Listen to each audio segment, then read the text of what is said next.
Before we start today's episode, I want to give a few words to one of our sponsors, which is Stutterbox Productions. If you're looking for a solid team of people to get you started with your next gig or event, this is the company to contact. They're actually bringing back Field Trip in September 16th and 17th, and they have plenty more shows lined up. If you guys have not been to Field Trip, that is a blast. Legendary. One of the top shows to go to in Iowa. So what are you waiting for? Head over to Stutterbox Productions' Facebook page for all of your needs today. Guerrilla Graphics Design Agency. If you want to plan your next video or project, Guerrilla Graphics Design Agency can provide you with a clean and fresh looking product. Having personally collaborated with this company several times myself, I can say from experience they know their shit, and working with them has been worth every penny. Head over to GuerrillaGraphics.com for all of your design needs today. That's GUERRILLAGRFX.com.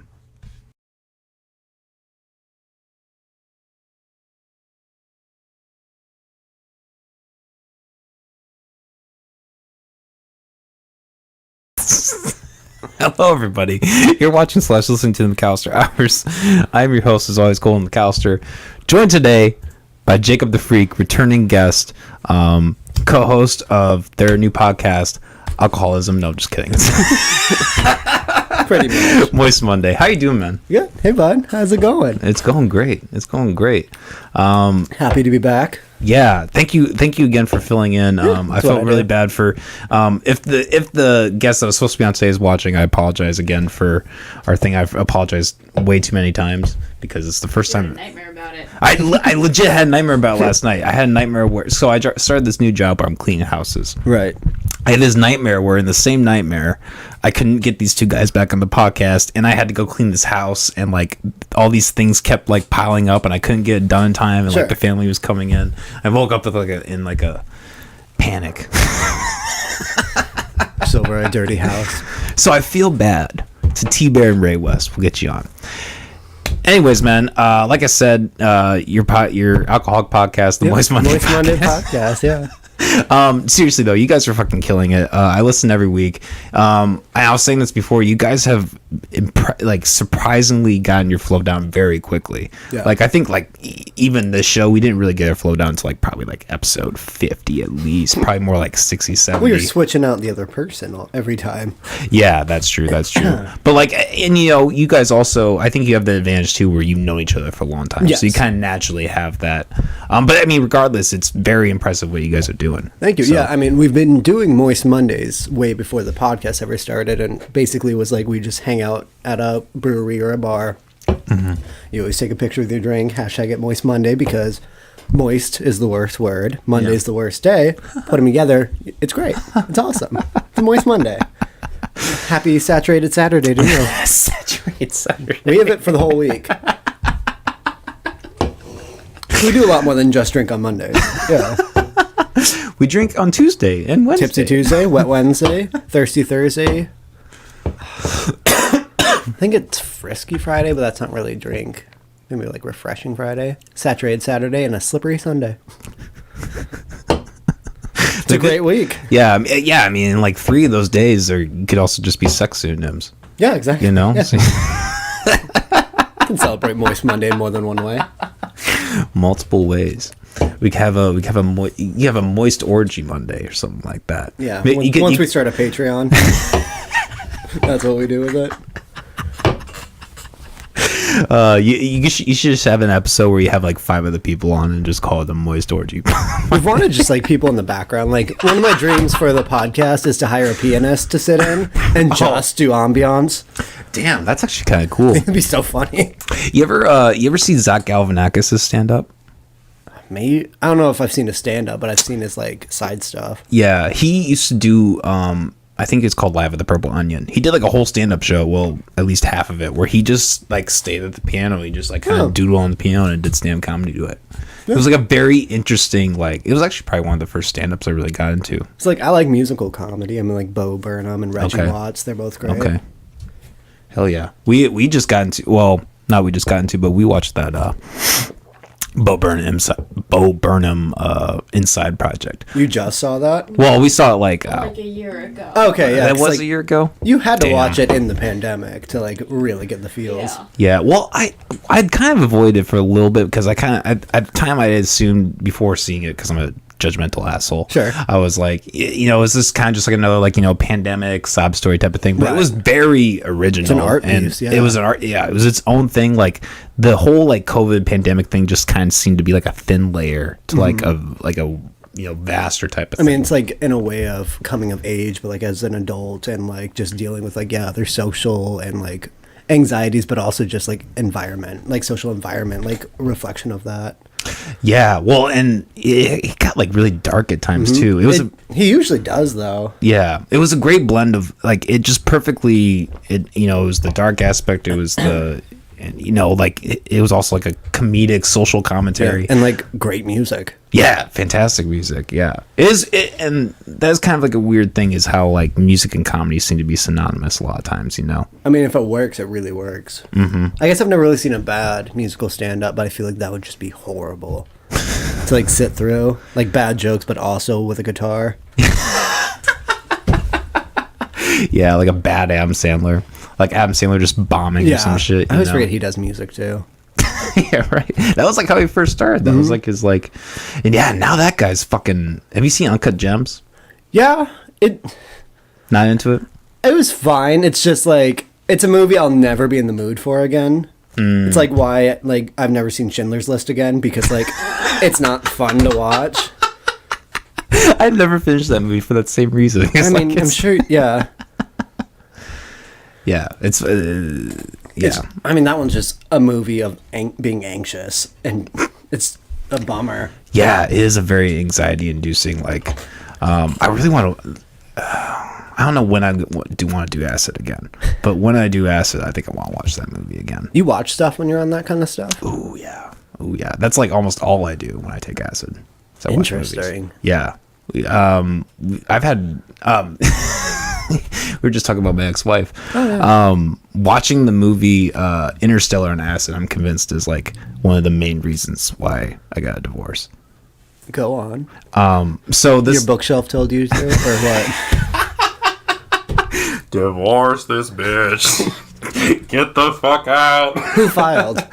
What was that? Who filed? I did. Okay. Yeah, I got the fuck out. But have you seen Interstellar? Yes. Okay. Again, once. Only once, you said? Yeah. Okay.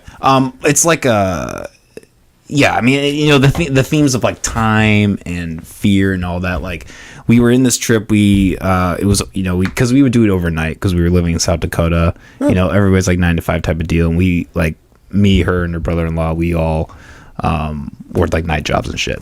So we would like get off at night, and then we would like take acid, like take it through the night, and like Wouldn't her brother-in-law be your brother? What?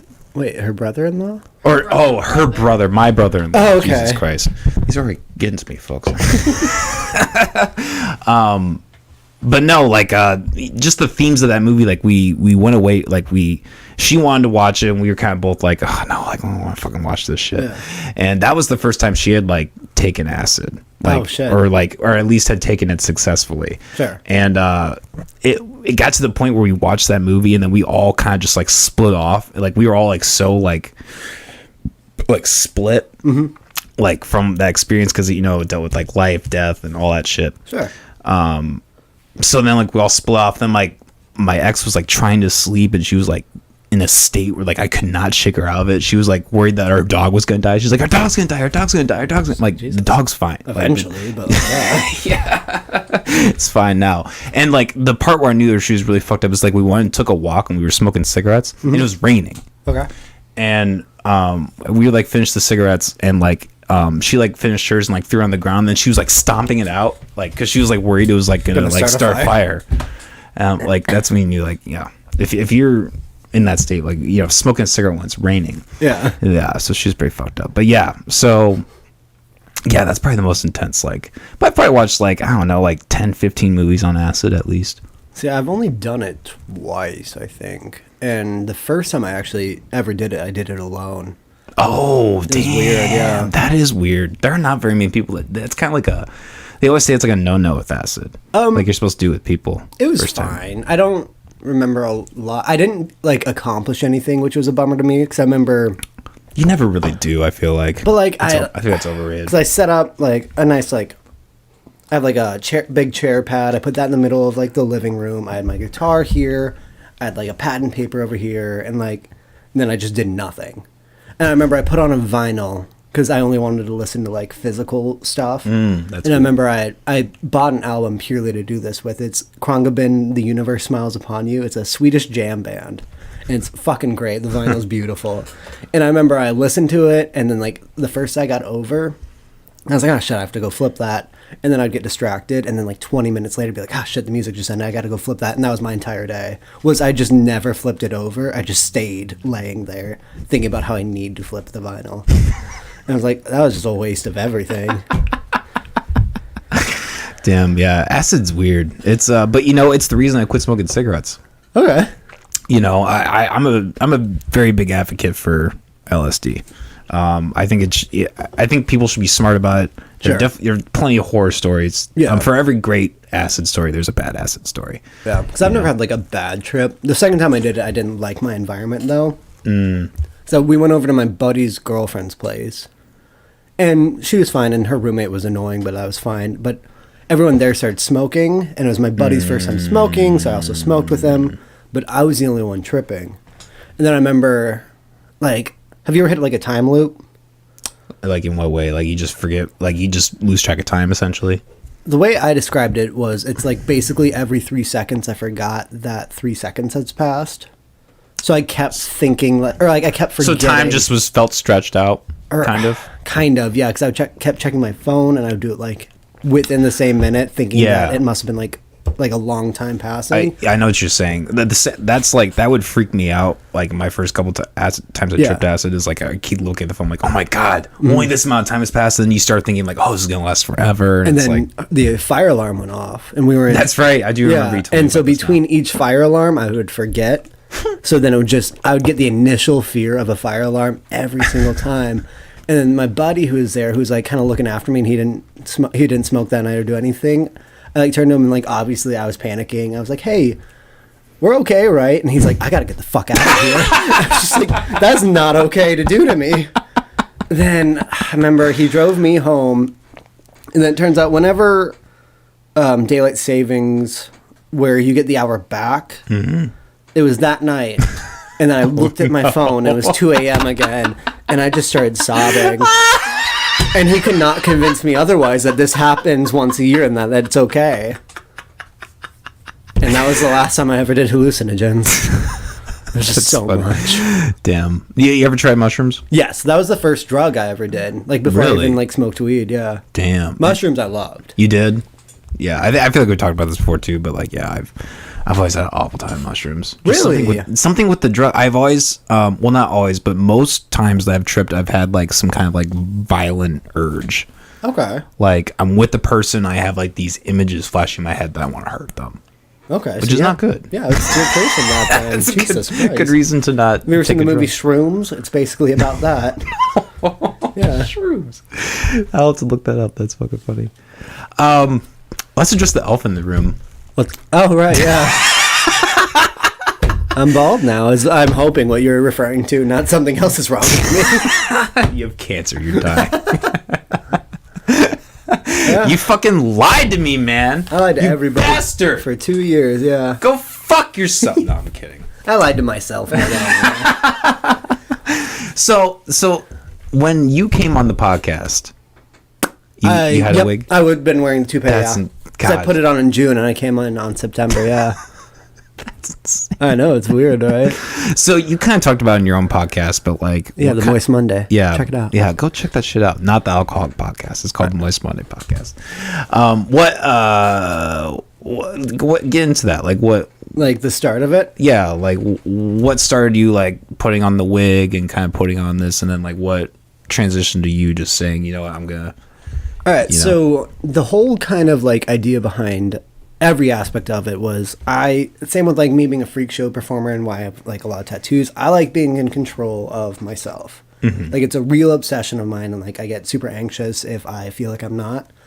And a start of that was like my hair falling out. I felt like I had lost control over a big part of my body, like something that, I mean, probably since I was like 14, I used to express myself, and like people liked me for it. That's how like I got a lot of girls. I know is that the initial attraction, the hair was a part of the style. Yeah. And I'd kind of always figured I would end up losing it. My dad was bald, and I had a weird hairline, and like I could kind of tell it was thinning. So when it started thinning, I just grew it out super long. When did that start happening, would you say? When I like first noticed it was probably when I was like 20. Okay. But like it didn't get it wouldn't have been noticeable until I was probably like 23, 24. Okay. So it was like at the point where you like run and you like get clumps of hair? It was to the point where I wouldn't wash or touch my hair to make sure I didn't do that. Oh. No, so like shit. out of panic, I got gross. And like, so like I would, if I ever showered, which I would do very rarely with like, and wash my hair, I remember I would get out of the shower and like I'd see it like pulled back and I'd fucking just cry. Like, I mean, like I was super depressed about it. Which like, in like I mean, it's always kind of stupid to care about any of your looks in general, but also it's like who we are. We're a self-obsessed society, and like, I mean, I was a freak show performer at that point, so I was also still trying to like sell myself, like yeah. And so I remember I was dating a hairstylist at a time, and she like bought me like some like special shampoo and shit for all that, and she also got me like this powder. And like you sprinkle it on, it like attaches to whatever hair you have, and it like thickens it up, and it will just like darken your scalp. So like she got one the same color as my hair, so like the front part of my hair would just be like kind of a brown blob, but like there'd be some hair over it, so you didn't really notice that. But like then it started like itching real bad. If you scratched it, you'd literally have like a weird little bald patch and like dust under your fingernail, and it's like just super weird. So again, stopped washing it. And that went on for a long time, to the point where I accidentally had a what's it called? What's the like Jamaican hairstyle? Oh, dread. Yeah, I had one big dreadlock. Like I still had like a bunch of different other hair, and like it was like super curly, but yeah, I just had one dreadlock that I could feel just like smacking me in the face. And then, God, because I don't. And then like I bought a wig or a toupee, or I guess they're called hair systems now, because I think people are like sensitive to the word toupee or wig. Like they're all called hair systems. It's fucking weird. So is this like a recent change where people just disregard wig and they're using? I think for men it's just hair systems. I mean it's probably just like a pride aspect. Oh, so that's a men thing that like the men have like coined this term? I think so. I'm guessing girls still call theirs wigs and shit. Like, yeah. There's wigs, and there's like what weaves are where you like tie it in. Yeah. But yeah, this was a system. Hair system. Yep, and I found just like a website that I liked the style of it, and I remember I bought like as close to my hair color as I could, and they were like, "What size of like scalp do you want?" I'm like, "I just leave it as is," and they're like, "Well, what length do you want?" I'm like, "I just leave it as is," because I had super long hair. So I knew that, because it was like probably just shoulder length, but like big and curly. And I knew that like they wouldn't sell me one that long. So I bought whatever they had, and then one day I shaved like everything, which was a big change. And then Robert, who I do Moist Monday with, razor shaved like the top of my head, and I glued a wig on, and I left it there for almost 2 years. So was he? How many people knew about this? Quite a bit. Like, okay, all of my friends I told pretty much instantly, because sure. I mean, like, I wasn't gonna trick them, because also they knew I was balding. Like, and I had like asked them like, "Hey, what would you think if I did this?" Just because I was like curious how other people would look at me and all of that. And then like down the line, I didn't really tell that many people. But like it was interesting, because a couple months later I met the girl that I'm still dating now. Yeah. And like, yeah, so there was a moment where right before we became like official, I was like, "Hey, can you sit down? I have something to tell you." I have AIDS. No, yeah, I'm sure she was thinking like, "Oh shit, he has herpes," and I'd be like, "All right, there's 2 things I have to tell you." But no, it was just like, I was like, "You maybe have noticed." And it was like, yeah, that I was wearing a wig. And she's like, "Oh, that's weird, but it's fine." Because, I mean, like, she knew the rule, like, don't pull my hair. I don't even like it when you touch it, like, that kind of thing. Like, because, like, anyone who'd go for it, I'd flinch.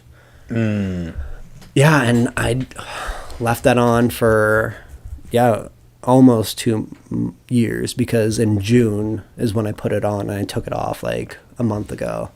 Damn. Yeah, and taking it off, I decided, because I grew all my other hair out eventually around it, because also, like, as the wig went, like, if hair fell out, I'd have to, like, trim the showing plastic, which is another weird aspect of it. Sorry. You're good. And then at one point, a piece of it was, like, falling out. Like, it, like, completely ripped around in a circle. And this was the last week I had it on. But the hair was also, I didn't brush that because I didn't want that falling out either. The hair had kind of knotted. So it was holding its own, like, broken piece in. But it was, like, a little gap so you could, like, see, like, a little sliver of scalp under it. So what I did was I took duct tape and I taped them together. And I was like, all right, I guess I'll glue this on. And I think it was, like, the next night, it's like, you gotta stop. Like, I was having, like, full-on panic attacks again about it. Like, I just, like, felt, like, a loss of control again. And so, like, I talked to my girlfriend and was like, hey, I'm thinking about doing this. And she was super supportive. And it was, like, thinking about taking it off was the first time I felt, like, in control again over, like, that aspect. Yeah. So, yeah, the next day, shaved it all off. That's awesome, man. Well, I know I've given you a little shit for it, but No, I don't give a shit. yeah. But it's good that you've come to that conclusion. You know what I mean? It's definitely a weird thing where, like, now I'm like, oh, I look a lot older and, like, like I'm no longer like that cute, like, emo look. It's weird. Yeah. 'Cause now I'm, like, bald with a beard, like half of all men out there. Was it like you felt like it was a coming of age moment in a sense? It felt like the start of the next chapter. Okay. Yeah. Where, like, I could see, like, baby through 25 being, like, complete adolescence. And, like, this maybe being a bit more mature, but, like, also not what I'm looking for. It's definitely a line drawn in photos of me. Like, this was a big change, which I guess I'm happy about overall, too. Yeah. And now I plan on, like, eventually, like, tattooing my head and, like, shit like that. Oh, for real? Eventually. I mean... Damn, like, what would you get in your head? My initial thought, I don't know if it's douchey or not, is I want a snake wrapped around, like, the forbidden fruit, like, where the snake's, like, mouth is kind of by my ear. That's tight. Like, because I mean, like, I think that's the biggest hero in the Bible is the snake. Because he gave humanity knowledge over comfort, and I think that's a very important ideal.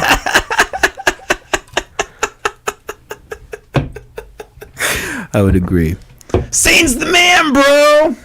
I mean, also, I'd smoke like, a joint with Satan. Also, she, like, trusted a talking snake. That's not really on him. That dumb whore. Trusting these fucking snakes.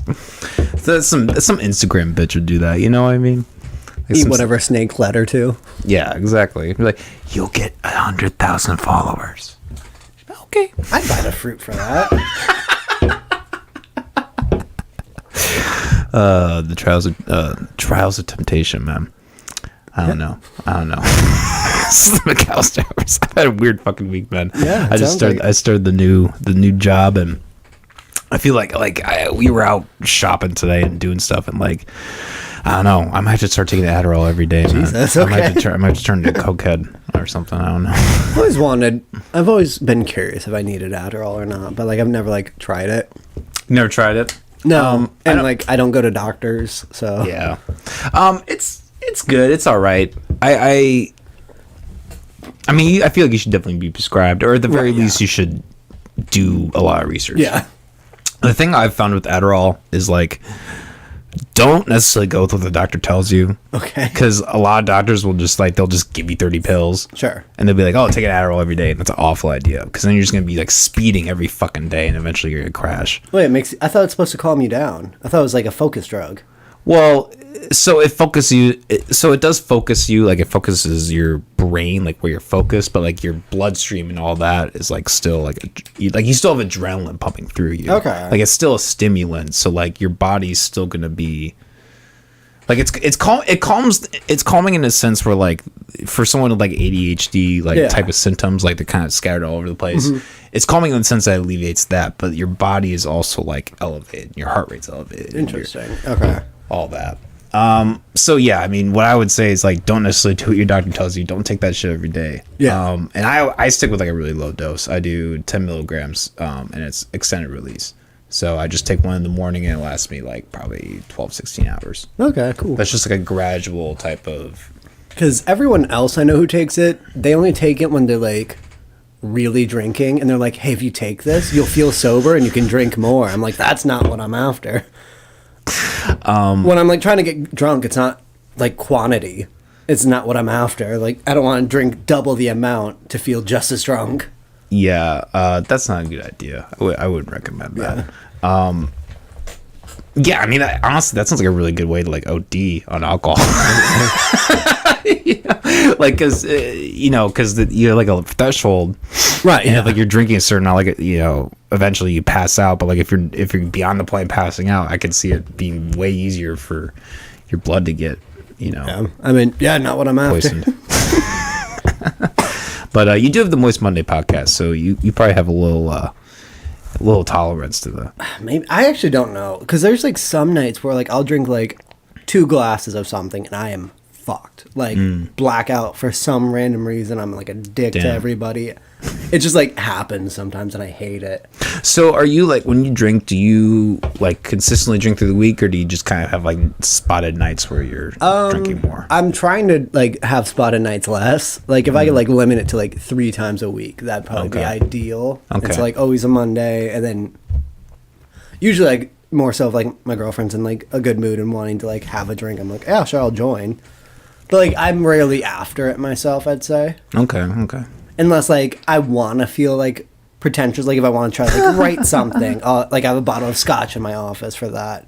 And then usually I just like drink a bottle of scotch, or not a bottle, but like drink a lot of scotch and like pass out by noon. Yeah. Like writing what, like skits or like stories or what? Both, like, because I've always thought myself I could be a writer, and then I don't do shit about it, so who fucking knows, Yeah, I think everyone thinks that. Right, yeah. But like you gotta try something, so like I have a desk in an office that is rarely touched. Damn. Yeah, So like I don't know, like what do you read books? Like what kind of authors do you like? Like what's your favorite authors? Favorite like author would probably be Stephen King, I guess. But usually I read non-fiction books. Okay. Like what kind of books, what kind of subjects do you like? I really like religious texts, like of like all sorts of like different types, or like just books about like the way religion has grown in like society, that kind of stuff. Interesting. I'm trying to. Right now, I'm reading Stephen King's book On Writing, which is basically just like how he does everything. It's a lot of like personal information. And that's really good. That's a good book. Yeah, because like he was like the first big author I like really honed in on, I think. Yeah, I think for a lot of people, like he really was like one of the first people to like bring that type of format to like the mainstream, like that like horror and. Like, have you read The Stand? No, but I know of it. Yeah. Because I heard a lot of people, like, started reading it during the pandemic and just, like, went ape shit. Yeah, well, it's like 1,000 pages. Jesus. Like, yeah, like, well, and that was a testament to his coke, too. But, like, like, he really was able to just fucking pump it out. Yeah, because he doesn't remember writing a lot of his books, too. So I know the first book of his I read, I'm pretty sure is the first book he wrote, The Long Walk. It was under his. It was under his other name, but the copy I have still says Stephen King. You know what? I think that's one of the first ones I read by him too. Yeah, because that and Thinner were the first ones I got. Have you seen the movie Thinner? Yeah, it's weird. Dude, the movie's hilarious. Are we good? Yeah. Oh, okay. I was just looking at my lips. You have me thinking that like that's the camera. I know, that's what I was paying attention to now. Yeah, Thinner, where it's just a guy very obviously in a fat suit, and they had to buy probably 20 different fat suits just to slim it down. Well, the thing that's so funny about that movie is like there will be scenes where so, like if somebody's like stressed out, they'd be like smoking a cigarette and drinking, and he's just like driving down the highway like downing a bag of Cheetos and like eating a turkey leg. Like it's obnoxiously hilarious. And just what happened to make him kill that old dude? So what, wasn't it getting head while driving and he ran her over? Fuck what people do for their vices, man. What have you been doing with you said you just got done doing some performances for a freak show. You've been doing that? Yeah, because I do generally a monthly show at Teehee's Comedy Club. It's called No Shame. It's the third Tuesday of every month. I try to make it every month. I think I've only missed one since it started. And like that, it's free to get in, like, and like open bar. I mean, like you still have to like pay shit, but like it's a bar. and it's a bunch of different like performers. Like mostly now it's like magic, drag. There's some poetry last time. I do freak show there, and there's usually a few musicians. So that's always like fun. It's like from like 7 to whenever it ends. And then, yeah, I did Midwest Monster Fest, and it was the second time I did that because I did it a year ago. Yeah, that sounds familiar. Yeah, it's like a little horror festival. They do 2 a year. I've only ever done this one, which is the halfway to Halloween one. I think they have like a bigger one in September. But yeah, it's like they'll get some like people from horror movies and like just a bunch of like people selling shit, and then live entertainment, which was me and a couple other metal bands this year. Fuck yeah. That's awesome, man. And, we've obviously had you on the show before, and you can go back to episode 41. You see you do some of your freak show stuff live on the podcast. We have to do that again. Do you have any more new tricks that you've been doing? Or? New tricks? Not really. You've done the stapler, right? Yeah, I have a screwdriver in my pocket. I could probably shove that in my nose if you want. Sure, let's do it. We got the live camera too. So you see how it works. Do it on TikTok and all that. The Re-Return, the sequel. Oh shit! Oh no, he's seizing. He's seizing. Molly, call paramedic. Pandemic. Jesus Christ. I try to say paramedic and pandemic.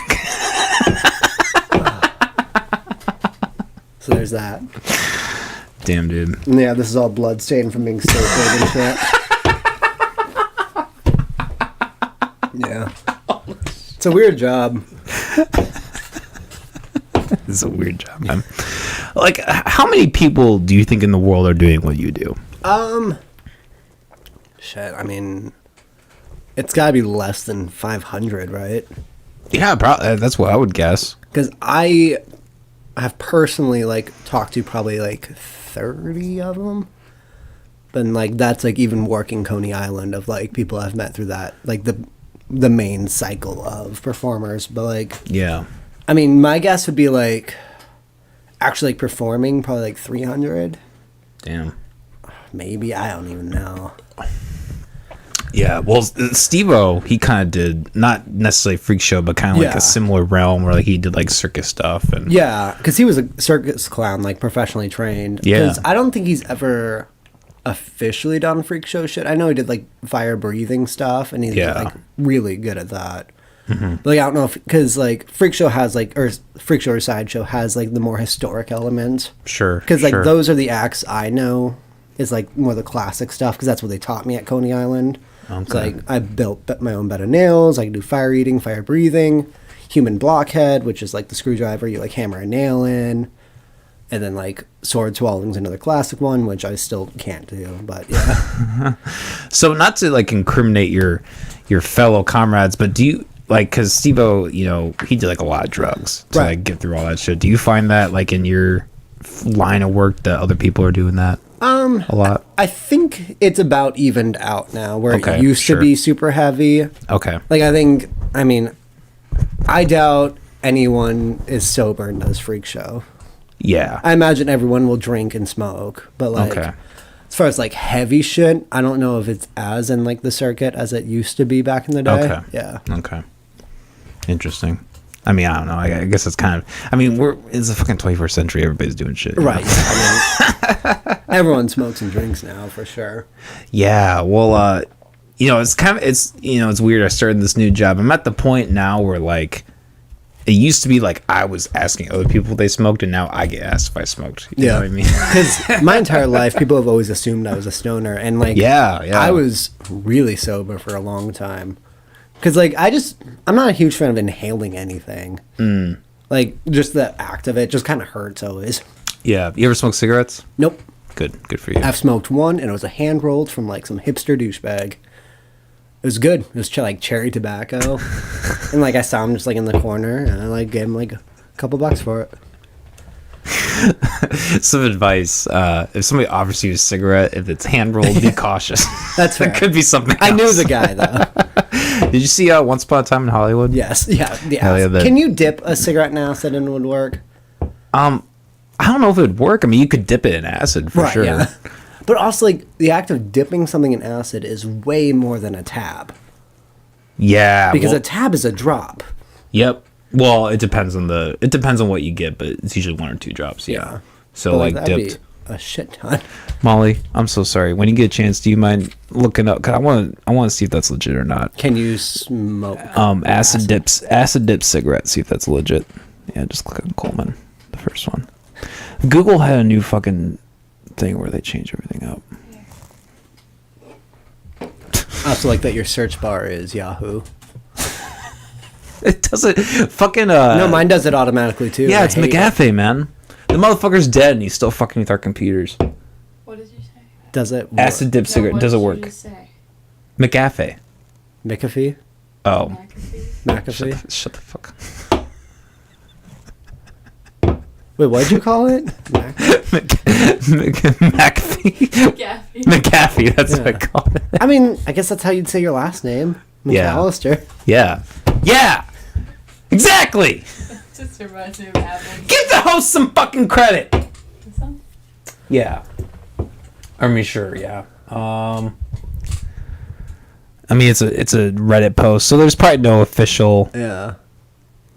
I mean, yeah, that's a good point because there's like PCP, which you smoke PCP. I've heard of PCP You know. infused cigarettes.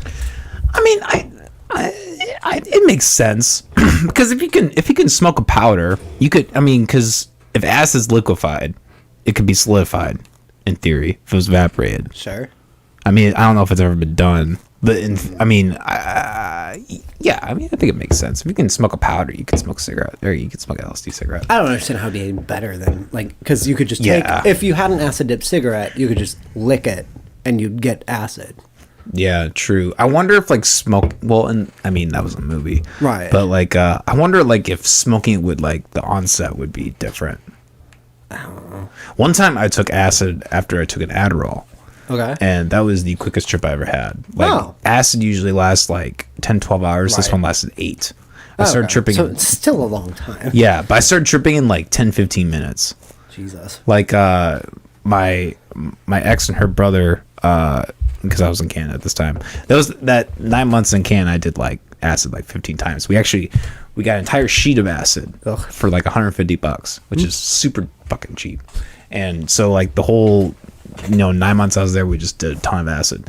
But the first time I did it there, like they went off to go get some stuff at the store, and I just like decided to take acid after forgetting that I had taken an Adderall. Jesus. And I just like, so they just came back. I'm like, yeah, I just took some acid. And they're like, oh, cool. Or, I mean, they weren't really like that. They were like, oh, what the fuck? Because I'm fucking insane. Yeah, because I've never been like that kind of scenario where I can just like, I'll just take it and just like see what happens. We had some connects, man. We had some fucking crazy connects out in South Dakota. Yeah. South Dakota sucks, though.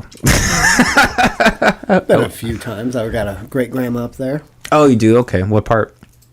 I mean, close to the Badlands. Okay. I know so when that- we went, we saw where like cowboys got shot and all that kind of stuff. So close to Okay, Rapid City Deadwood. area. Yeah. Deadwood. Okay, I know Deadwood. Yeah. Well, my ex is from that area, so Gotcha. I visited Rapid City plenty of times.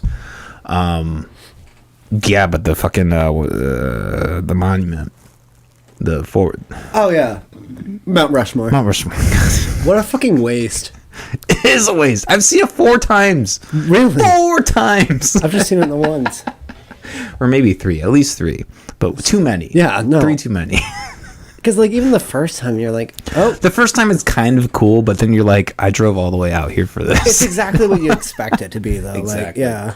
Exactly. Because I mean that's probably the lamest. I mean, because like even like seeing like the Lincoln Memorial or the Washington Memorial is still like cool because also you're in a city and you're like, this at least like, I guess it doesn't do anything, but like it still makes more sense Yeah, than yeah. throwing some faces on a mountain in South Dakota.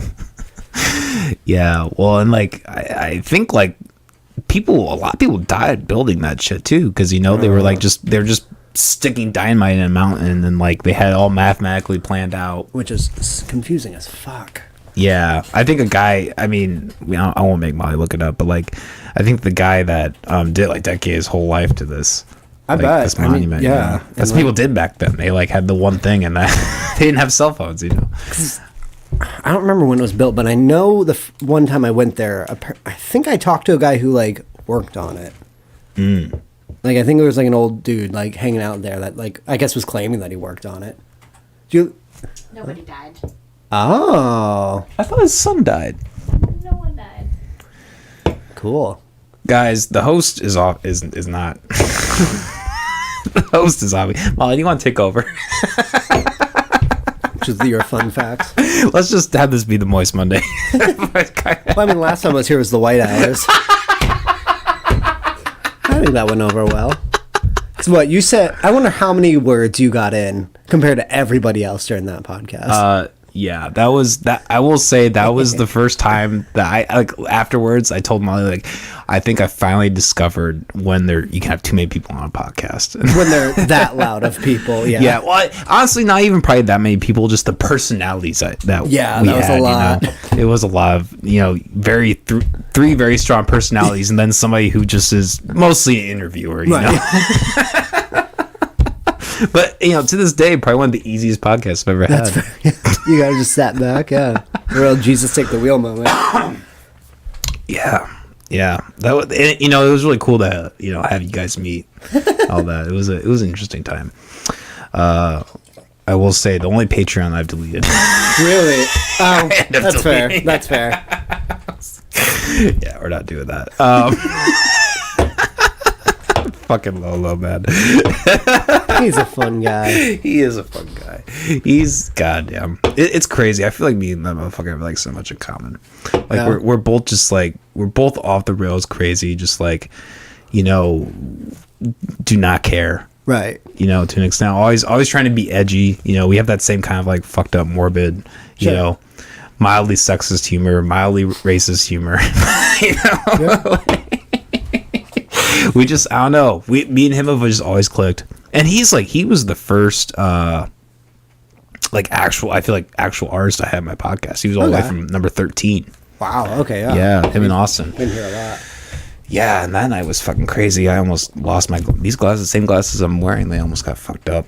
Just like I got. Like during the podcast? No, okay.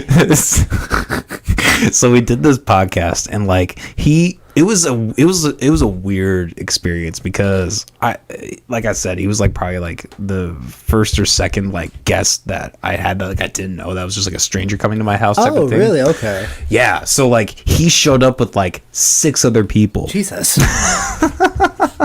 Sorry, are you grabbing a beer? Yeah. Oh, my bad. Here, let's just put the table here. Make it easy. You're good. Is that blocking? No, we're good. But yeah, so he showed up with 5 of his fucking his entourage. just his entourage of people, and the whole thing was weird. People were moving in the background while we were doing the podcast. It was just on my little Samsung phone. It didn't have its own room.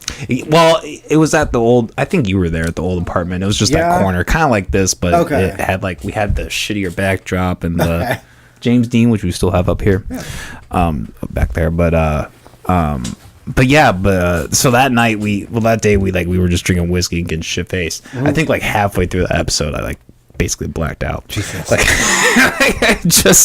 I just not really blacked out, but I mean I blacked out probably an hour after the episode because I had he was having a party. He invited me to it, and I ended up going. There was probably 20-30 people there. Yeah. At this house, I was so drunk, I felt like I was tripping, and I was only there for a half hour, and I left. We took 2 giant dabs. That's right. You're I'm gonna protect you, and I'll do it so you don't have to. And then you almost threw up from coughing so hard. What a gentleman. And then all of a sudden you're just we have to leave right now. And then I was driving home, and you're you have to pull over. I'm puking. So you threw up. Lost my glasses. In front of a church. Yep. Lost your glasses. Best place to do it, by the way. At least they were still there in the morning. We had to drive back and God saved my glasses. They were just next to the puke? They were in the middle of the road. Oh my God. And somehow no cars ran it over. Yeah. Amazing. Oh. Yeah. God bless them. But yeah, that was the first night that Molly had to take care of me. Not the last. Bad, because you passed out. Yeah. Like, I dragged you out to your balcony and you, like, head down and keep, like, lifting your head up so you could breathe. God. And you yelled at me for parking because I was just trying to get you inside so you could throw up. And you, like, started cussing me out because I parked crooked on the curb. And you were trying to get me to let you try to park. This is the angry Irishman in Oh me. my god. Yeah, what kind of mean drunk are you? I'm like antagonistic. Because I I'm get a mean drunk. fucking douche. That's like when my vocabulary gets huge, and like I'm sure I'm using all. No, if you ever hear me use the term like dichotomy, that means I'm drunk and I think I'm smarter than you, and I'm a dickhead. No, because and like I warn people that, and I still fucking do it in front of them. It's like I mean, like I don't know how many times I've used that word on my girlfriend. And she's like, I know where you're at right now, and you're not right. Because I'm good at, like, just talking like I know stuff. And, like, it's something that someone told me 4 years ago that I'm taking as fact, and I'm correcting other people with it. Yep, I know dichotomy is the word. It's funny. I feel like when I'm, like, asshole drunk, I'm, like, being antagonistic. And I'm doing things that, like, I'm, like, saying things that I know go against their belief, like, to challenge their belief. Like, just to be, like, I'll do it, like, with religion. Sure. Like, I'll just like point out like things like, you know, like for the 10 Commandments, like the first like 6 are really selfish and the last 4 suck and it has nothing about like incest, rape, like, you know, this really shitty 10 rules. Yeah. And stuff like that.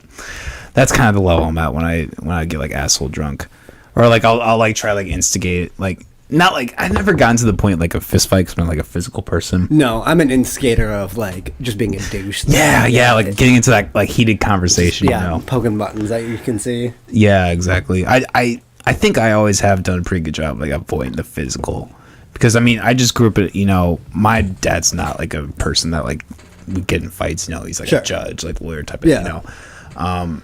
And like I think also that background, like I have always known like getting into a situation where you can get into a fight is like never worth it. Right.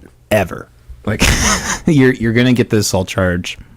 Or just your And- ass beat. Yeah. Or your ass Yeah. beat, even worse, yeah, or dead. You know, sometimes, you know, I've never been in a real fight. never have. Nope. And like, I mean, like opposite of you, my dad knows fucking how to fight. Like he'd been military and police all his life. He probably tried to teach me, but he was like, God, my son's a pussy. And yeah, so he just, I don't know, I just learned how to get out of them because I pissed plenty of people off that wanted to hit me. Yeah. What did you have a clever way to like a clever line to get out, or you just When I was young and like someone would catch me like hitting on their girl, I would just say I was gay. And that generally worked, and it was pretty believable. did people think you were gay in high school? Yes. Yeah, same here. Yeah, Same here. people have always thought that, which I'm fine with. I mean, fuck, I might be. I'm just not curious enough yet. You know, I think you're like the first now that I think about it, I think you're like one of the first people I met that was like you weren't gay, but I remember there were points you're like, oh, there was a guy that hit on me and I blushed and like Yeah, no. Guys are hot as fuck. It's just like, I don't like dicks. I tolerate my own, but that's about it. You know, and that's kind of where I was coming from too. Like I can understand and imagine being gay up to sex. Yeah. Like I can understand like being best friends with a guy and like having like a like even like a like You ever kissed a guy? emotionally no. Really? Okay. Like emotionally I kissed a guy a couple days ago. To be fair, he kissed me. It was my buddy Chase. No, my buddy Chase, who he performs with me. Him and I were like talking outside of the comedy club, and there was a drag comedian like right next to us, and he was talking to me like he had a shitty day, like his he needs to repair like the foundation on his house, and like he's like, yeah, and then my lawnmower broke, which like I'd be pissed, and then the drag comedian was like, huh, sounds like straight white male problems. And he's like, excuse me, did you just call me straight? And she's like, yeah. And so he just grabs me and makes out with me. Okay. I'm here for it, I guess. I know my purpose. You know, of the oppressive groups, that's probably one of the easiest to fake, huh? In a moment like that. Well, yeah, because like kissing another guy is like good enough to like get away with it. Like, why isn't his dick in your ass yet? Then like it's like you don't have to take it that far at least. Yeah, it's still like recent enough in our culture where there's that. It is interesting when we'll get to that point though. No. Where like like our kids will just be like, there'll be guys who'll be kissing each other for fun, and that'll be that point where it's like, why haven't you stuck a stick in your ass? Yeah, because I imagine like kids like when like our group has kids, I imagine like it seems like everything's just gonna be pretty androgynous and all of that. Like I feel like nothing will matter at that point, which will be interesting. Like I'm not against it. It's just like. I mean, it's just like going to be like a different society, and like hopefully it works out well. Yeah, it is really interesting where things are going. Excuse me. Like with like politically and socially, and how social media has moved. I was reading I'm not reading. I shouldn't give myself that much credit. I saw a headline for an article that said the MIT predicts in 2040 that society will have crumbled. 2040? Yeah, less than 20 years, man. Let's get fucked up now. I mean, maybe. I'd believe. I mean, society's one thing, but also you can't truly have no society because a new one emerges out of it. Yeah. And like a lack of society is a society on itself. That's like saying I don't like politics, I'd rather be anarchaic. Anarchy is its own form of politics, of just the idea of like you take care of yourself or community-based. Yeah. I don't know. I think like true anarchism, because I'm not an anarchist, but like I'm a libertarian, so like I kind of am in that realm. But like it's kind of like with atheism too, right? It's like there are a lot of people that like attach themselves to atheism so hard they might as well get on their knees. Yeah, exactly. It becomes a theism in itself. Yeah, lack of society is a societal standpoint. Yeah, and that is really kind of like a tricky thing as an atheist that like I struggle with. Yeah. So, do you think anything happens when we die? No. Okay. I think you just end. It's just a lack of consciousness? Yep. Which... essentially. Fine with. Because also, if it's not, bonus, and if it is, okay, that's what everything that's ever existed has gone through. Yeah, exactly. I don't know. I mean, I've just never been someone that's had a religious experience. The only thing I've had that's close to religious experience is through psychedelics. Sure. And... I don't know. Like, I just think it's, it sounds simple, but like I was tripping. Yeah. So I think it's hard for me to like equate that to like real life and to like, draw real life conclusions from it. Now, like, like I quit smoking from LSD. Like there are obviously, real life things you can take from it, but I don't know, just like in a religious sense, like if I experience something that powerful in a trip that like I have not even like a glimpse of in real life, like I don't know, I have a hard time equating that. Sure. You know what I mean? So yeah, I feel like even when I was religious minded, I was always forcing it. Sure. I never really like was in it and like believed it or like was really convinced that it was the deal, That's fair. What religion were you raised as? A Catholic. I think you and I were both. Me too. It's so interesting. I've never heard somebody say they're Catholic. It's always I was raised Catholic. Like, no one fucking sticks with it. See, but, like, I like Catholicism, not as, like, a personal belief, but as a storytelling community. Because, like, like, if someone's Methodist or Presbyterian, like, all that shit, like, I don't respect it purely because it's not, like, the OG. Like, I went to a Easter service a year ago, and, like, they showed a TV screen where it was, like, every movie that has ever said, like, he's back or he's returned. Like, not even, like, talking about God, like they had like Harry Potter clips in there. I was just like, and then like the preacher came out and he was like a cool guy, and they had like not even like a choir. It was like a guitarist and an awesome singer, like because it was my girlfriend's sister is like the head musician for this church, and like that was all great. It was all cool, but I'm just like, I like the guilt. I like the fire and brimstone of Catholicism. I like the idea, like, if you fuck up, you fucked up for real. God's not your buddy. God's going to beat the shit out of you if you don't stay in line. Like, it's just like, I like that because I like the fairy tale. That's why I like Old Brothers Grimm fairy tale. They're like, no, like people die, like fucked up shit happens. Like old fairy tales, not like Disney-fied ones. Like I like classic fucked up shit. Yeah, like you know, I don't give the Catholic Church like really any credit, but that is probably the one place that will give them credit. Is that that's the only place they at very least like have that standard. They stuck with it, like because like their Eucharist, this is the body of Christ. This isn't a fucking wafer. Like no, like the priest picks it up, sings out of tune, and it becomes flesh. And you better eat that shit, but only if you fucking believe. And like I respect that. It has to be a semitone and a half over. Yeah. God. I loved my priest though. Not physically. But like no, he was great though. I really liked him. Oh, he had a pretty good sized cock. You know? Like a mouth would water, but it wouldn't gag. It's great. No, but like there is something to like you know, quote unquote regular Christianity that's like very free form. You know what I mean?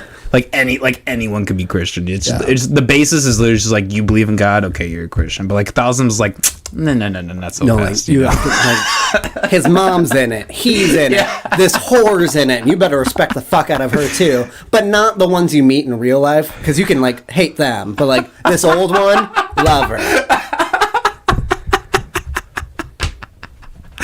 Oh shit. So, you know, on the topic of religion, you talk about like reading religious texts. Like, what do you study Christianity? Do you study other religions? Like, what do you focus on? I mean, my focus is I like people who like combine weird shit about it. Fuck, I can't remember this name of this book, but it's all about like if you like meditate in the right way, a vehicle of light appears around you, and like I think shit like that's funny. And they kept like quoting a book that I looked into, and that book was written as a joke, which I think is also awesome. But like Old Testament, New Testament, Quran, they all truly do blend together. Like they've all got like the same basic similar priorities, themes. yeah, and like all goes back to the same God. Let me tell you, the one book I couldn't get through was the Book of Mormon.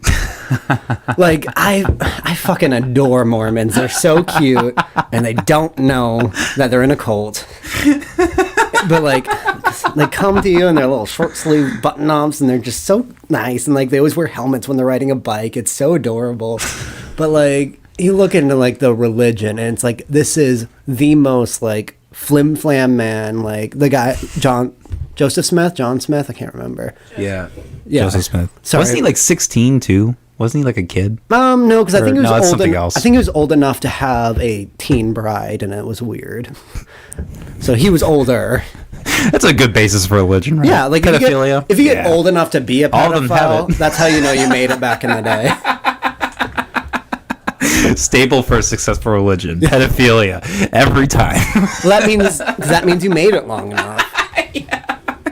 No, because pedophilia is not a young man's game. No. Yeah, well, not really. I heard a story where it was like this guy got like in big trouble because it turns out like on his computer like someone had looked up like preteen porn, but like it was like from his like 12-year-old kid who wanted to see people his age. And like I think that's fascinating. Yeah, that because like this kid doesn't want like. No, 18-year-olds, that's too old for me. Like, I'm not weird. Like, I think that's so interesting. But yeah, the dad got, like, in trouble. I don't know what happened at the end of it, yeah. That is a really weird thing, like, because I think, like, technically, if everyone is under 18 sending each other nudes, it's still legal. I think distributing them. Distributing them is illegal. You can see each other naked. Yeah. Because, like, yeah, kids under, like, it's, like, a certain thing. Like, I don't fucking know. But, like, that's going to be really tricky. I mean, it's already tricky. Honestly, probably impossible thing to, like, regulate is, like, because there's always, we have cell phones in our pocket. Like, it's going to be near impossible to, like, eliminate every 16-year-old to being like, that from that temptation, like, hey, I could just take a picture of myself 16, like, and you have no realization what that really means, especially now, like with like OnlyFans, where like there's instant gratification from it. Like I can get money today from myself. Exactly. Have you ever sold nudes? No. Have you ever sent nudes? Yes. Okay. How many people do you think you sent them to? Too many. Yeah. Too many. You're talking like 4 figures, or like you keep it in the hundreds? Probably, well, I mean, probably not even 100. Oh, no? No. I mean, come on. I have no idea. I'm not like I'm not social butterfly by any Sure, means. Let me yeah. just put it that way. I'm not You like never sent me any. I didn't. No. The Yeah. one time you were going to, I was at my grandma's. And that kind of killed the mood. That's fair. I don't think I really sent anyone nudes after my divorce, because I was kind of just Well, I like, would hope not. Because you're just like, what did I do with my life? well, yeah, I mean, because yeah, it's like, what I feel like when you've gone through the ringer, you don't want to play the game the same way That's the second fair. time. You know all the loopholes. You know all the. It's like, okay, I'm not willing to give. Because I feel like when you're getting into it the first time, you're willing to give a lot more. Sure. And then when that's fair. That's something I've never experienced. Yeah. my uncle always says this: you should get divorced at least once. I mean, I don't know if that's true. I'm on my way, I guess, technically. Yeah, but I told my girl, if her and I break up, like, fuck, well, I'm gonna buy another toupee then and start over. I probably fucking would. I was bald and now I'm not. You're gonna text me like, Coleman, delete this episode. Delete this. You're gonna call Rob. Get rid of all the social media. Talking about my bald head. Yeah, it's weird being bald now. My shadow is a weird thing to get used to. Because it's just a little ball and I can see my ears now. Do you think you'll get to a point where you're like, because I've noticed you wear the hat a lot. I wore the hat before too, though. Oh, you do? Okay. Yeah. Okay. Do you feel like, I don't know, like, do you feel like you wear it like half and half? Or do you ever feel like you're able to like go walk around just bald head? Or I've done it, but I still, because also people are still finding out about it, so I think a hat's a little bit of a buffer of not just like fucking bald. 'Cause that's what my girlfriend does to me every morning. She just points at me and says the word bald. I don't know what to do with that. You got to put down an ultimatum, man. I will be with you if you stop calling me. No, I mean, she says she likes it, and I'm Yeah. fine with that. No, that's good that you're like, transparent about that and open about it. Like there is like a very superficial thing too, especially like Well, like, I was embarrassed to buy one. I was embarrassed to put one on. I was embarrassed to take it off. It's a weird self-shame. Like, I don't know, but also I remember telling people when I was like, my hair was thinning, like, that sucks. And I'm like, yeah, it does. But like, I don't know what the fuck to do about it. But then Will slapped Chris Rock over over his bald woman, and I'm like, we're back, baby. We're taking it. So anyone who makes fun of me, my girlfriend's allowed to hit. Because also, like, I don't know, I'm sure you've talked about that moment, but I saw the people being like, alopecia's serious. I'm like, yeah, but so is male pattern baldness, and it's the exact same affliction. And, like, people make fun of bald dudes all the time, and we're fine with it, because now I am one. Yeah, I'm really the kind of guy that's like all or nothing. No, yeah, When it I comes to, think you can make fun of just about anything. Like, I'll not be a complete dick to somebody. Like, yeah, I guess I'll make jokes about what I find funny. I truly believe any topic can have a funny side to it. Yeah, exactly. Well, because I remember, like, someone told me, like, no rape joke is ever funny. I'm like, what about any priest joke? That is in itself a rape joke. Yeah. Like, there are levels to everything. Yeah, and like, okay, if you don't think rape jokes are funny, do you think dead baby jokes are funny? Because like, I think that's arguably worse. I don't fucking know. But like, that's like the thing. Like, I guess like because morality is personal, so in a sense, it's arbitrary. Yeah, morality is an ever-moving compass for sure. Exactly, and jokes are like a staple of that. Yeah. You can see that the passage of time, like what people would joke about in 1960 versus what they joke about now. That's why I have a lot of respect for, like, South Park, when they truly believe making fun of everything. Yeah. I never really got into South Park. I haven't watched in a long time. I just, like, know the idea behind it. I have a lot of respect for the people who created it, like the genius behind it, though. It's not quite my cup of tea. Like, it's very like all over the place, right. Sporadic, but Fuck yeah, man. I mean, and those I can't think of the two guys off the top of my head. Matt Stone and Trey Parker. Yep. Yeah, Matt Stone, Trey Parker. She got it. Yeah, they've done a lot. Oh, Book of Mormon. Have you seen Yeah. that? Yeah, Yeah. that's fantastic musical. Yeah. God bless those Mormons. Well, I never even finished why I couldn't get into that book. Because there in you go. the first few pages is a picture of white Jesus with a bunch of Native Americans. I was just like, Jesus Christ. No, because Literally. Oh yeah. No, because also because I didn't finish the book, but I've heard from people who have researched Mormonism heavily that initially they truly believed if Native Americans believed in Jesus Christ hard enough, they would turn white. And I think that is just beautiful. Like, that makes me so happy that they said that and that people still... I mean, they didn't let black people be leaders until, like, the 70s or 80s, and they're still not cool with gay people. Because I'm sure that's the next thing they'll do now that, like, being gay is okay. Oh, well, yeah, they're already doing it.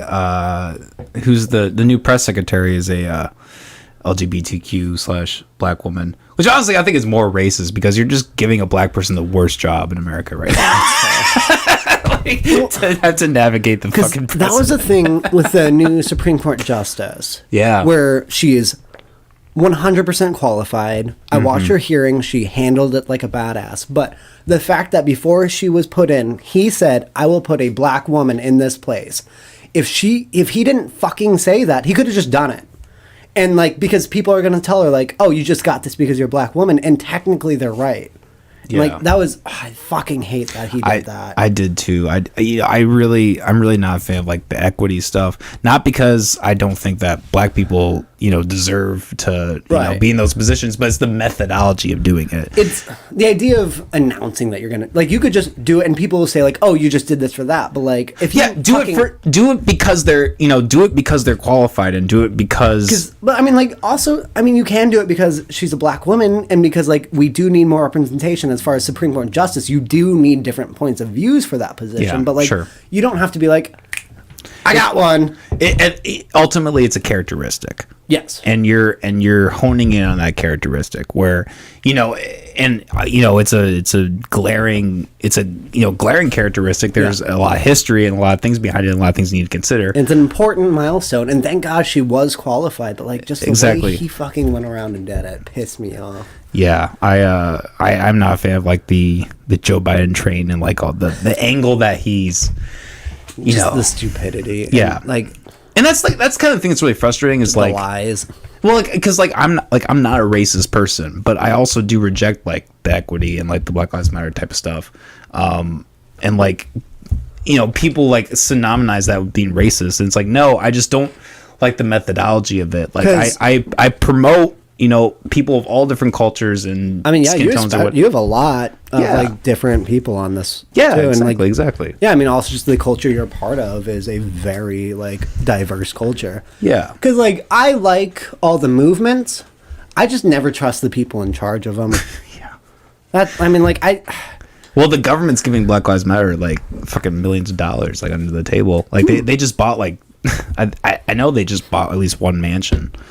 Like Black Lives Matter are like, all right, here's a mansion. We just bought it because Biden just gave us, like, why does an organization need a mansion? Isn't that how, like, Epstein shit starts? To shoot rap music videos. I'm convinced that that's the only reason that they did it. Because shoot music video, this motherfucker. But yeah, man, it's like I said, it's the methodology of it. Yeah. And honestly, I think it's more racist to view things through that lens. I mean, like, I think it's better to, like, take someone at face value who they are. Like, if you're, like, obviously there's no such thing as colorblind. Like, that's right. Like, that's a stupid idea. But, like, to, like, get past that and to, like, really, and, like, that's what I do in the podcast. Mm-hmm. Like, I don't like have, like, a list where I'm like, okay, black person this day, white person this day. You know what I mean? Space this out. Yeah, exactly. This motherfucker's gonna look like a checkerboard. Just not checkers. But no, like I don't view people like that. I view people as, like, okay, you are who you are, and, like, you want to talk to them.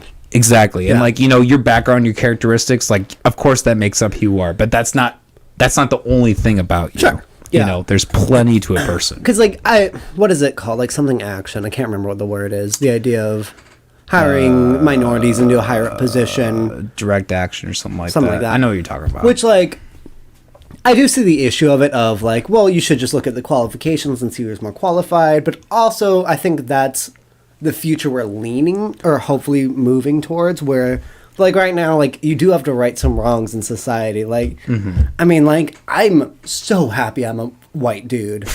Like, Yeah. and, like, no way am I proud of it. I'm just, like, pumped that, like, society was built for me, and I'm aware of that. But that's honest and humbling, you know. I take that at better face value than like the guy who's like, I hate myself for being white. I'm like, dude, shut the fuck up. No, it's awesome. You kidding me? Like, yeah, sunburns suck, but, like, is that it? Sunburns suck. I was hanging out with this friend one day, and he was just like, do you ever just like hate yourself for being white? I'm like, no. I have plenty of other reasons I hate myself. I hate myself because I'm an asshole. Yeah. My skin tone has nothing to do with that. Well, I hope not. I don't know. Well, are you Irish? Probably, yeah. I think I'm like the basic. I think everybody's probably white a little food groups, like yeah. Everybody's probably like a little British, Irish. British, Irish, Scottish, and I think like a little bit of Dutch or whatever. Yeah, but I mean, like, you know, the Irish went through their own fair share of like slavery and Yeah, you know. but I didn't. Well, I guess that's my point. Is like, you know, But like black people are still like dealing no, with some I shit, agree. yeah. I agree. But like, I guess that's my point. Is like you like. It just depends. Like I don't you need know? reparations from the potato famine. Exactly. Like, I ate fine. yeah. I guess that's the argument where I would say to the person like who like I hate myself for being white. So okay, it's like it's not like white people were, you know, necessarily always at the top. Sure, like, I mean, like majority wise probably, but like there are always those. I mean, does exceptions, anyone you know? like Italians anymore? Anyways, that's also the fun part about white people is you can say shit about like if Yeah. anyone actually got mad about like modern day Italian racism, go fuck yourself. Yeah, like you ever watch The Sopranos? No, Oh, God. because I don't support Italians. Oh, shit. I'm part Italian. I would love to be canceled because I talk shit about Italians. Mamma mia, it's a spicy podcast. Oh, hey, oh, Why are you talking to shit? hey, stop, no. I don't even fucking know, man. No, it's if I'm doing an Italian impression, it's Mario but with more syllables, and that's it. You should watch The Sopranos, though, man. I recently watched that this last year, and like it talks a lot about like kind of the Italian American like stereotypes and how they actually like are integrated to the real world. Yeah. There's a really comedic scene, like because that's the thing about that show is like it's a very serious drama, but Yeah. you know David Spade's like comedic, so there's also like really funny parts. David Spade? Or David Chase, sorry, David Spade. David Jesus Spade would Christ. be such a different man. What kind of show would that be? Fucking Chris Farley, like Tony Sopranos, and then Chris Farley just walks in. But no, David Chase, he's like, you know, he has a lot of comedy and stuff. Okay. There's a point in the show where Tony's like going off about like Italian American heritage. It's like, oh, Christopher Columbus, blah blah blah, and like all that, and like they're eating Chinese food. Who also invented pasta. Just saying. Exactly. So like there's a lot of aspects in that show that kind of like criticizes the whole like, you know, that like first age immigrants like type of Italian mindset where it's like we're here, we're the stronghold, like we're so oppressed, and like it kind of, you know, takes a modern take. It's like, no, not really. You know? We're all fine. We're all horrible in our own ways. And we have always been and we always will be until we build an AI to fuck and it becomes self-aware. That's coming, man. That's the scary thing. I know. It's coming and I'm going to be coming until it kills me. Like, do you know the grip strength on those fuckers? It's going to be great. Yeah, man. That you know, there's the whole Tinder profile. It's not even gonna be a Tinder profile. It's gonna be like a site like for sale. Like this personality for sale on a bot, or like you know, you want to get one that looks like Amber Heard, or you know, Jessica Simpson or whatever. Because Amber Heard, you can't do anal because it's always got shit up there. So that's just a waste of a bot. That'd be like a plug-in you have to get. If you want no shit on an Amber Heard bot, you have to pay an extra $50. It's not realistic anymore. I don't know what to do with it. They do have It's crazy that she's actually just one of the hottest people. Like, she's truly a perfect looking person. And, like, I mean, if she didn't, like, write the fucking letter that, like, defamed him, like, I mean, you could just, like, take that as a win. Yeah, right? I mean, he kept his finger, he cleaned his sheets, and he got a fuck Amber Heard, and then she just became a bitch. Well, she was a bitch before, too. Yeah, well, yeah. I mean, I've been kind of watching on the sidelines because I do think, like, this is obviously the conspiracy, not even conspiracy theory guy, but like I do think people like are naturally kind of getting too distracted by the Amber Heard thing. Yeah, because like there's all this other war in Ukraine is still happening. Yeah, well, and like the inflation and all this economy, all this crazy shit. No, I'm sure Biden takes this as a win. Yeah, right. Because like I mean that's the main news I'm seeing is Amber Heard shit, and literally Amber Heard shit. Yeah, but it's kind of I mean, nothing will probably happen, but like if things were actually run the way they said they would run, she would like be facing like all these charges for lying in court. Yeah, like blatantly, like saying like she donated what the pledge. Thing, yeah, that was the funniest thing. I love that. Like when you buy a mortgage on the house, you don't pay it all at once. It's like, well, you put something down. Well, but like the concept of mortgage is like you are like agreeing to this amount. Yeah, and I don't have $150,000. You had that $7 million? Yeah, $7 million. Yeah, like she had it and still. She probably doesn't anymore. Yeah, they didn't like sign an agreement like, oh hey, I'm gonna pay $1 million every year.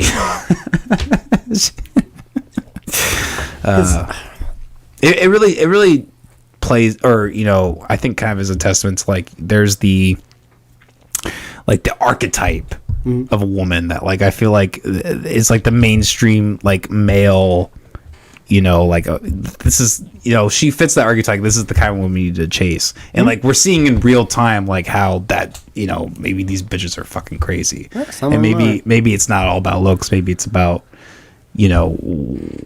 what's going on in their head. Well, I mean, she's also Hollywood, so like that's a whole nother factor removed. Exactly. I mean, like nobody who's like been. I mean, I guess I honestly don't know how famous she was. I can name. I mean, I hadn't heard of her before she was in Aquaman. I saw that. I didn't see and Aquaman. She was in Zombieland for a very small bit. Was she in the beginning? She was the roommate or the neighbor he had to kill. That was Amber Heard. Mm-hmm. Those are the only things I know her in. Molly, I'm sorry. Do you think you can find that scene? Yeah. Make sure to mute it though, so we don't get fucking taken off YouTube. Because they're all on that copyright. It's fun stuff. Yeah, but like, I hadn't heard of this bitch until the trial. You want the video? I guess just do an image. That's good enough.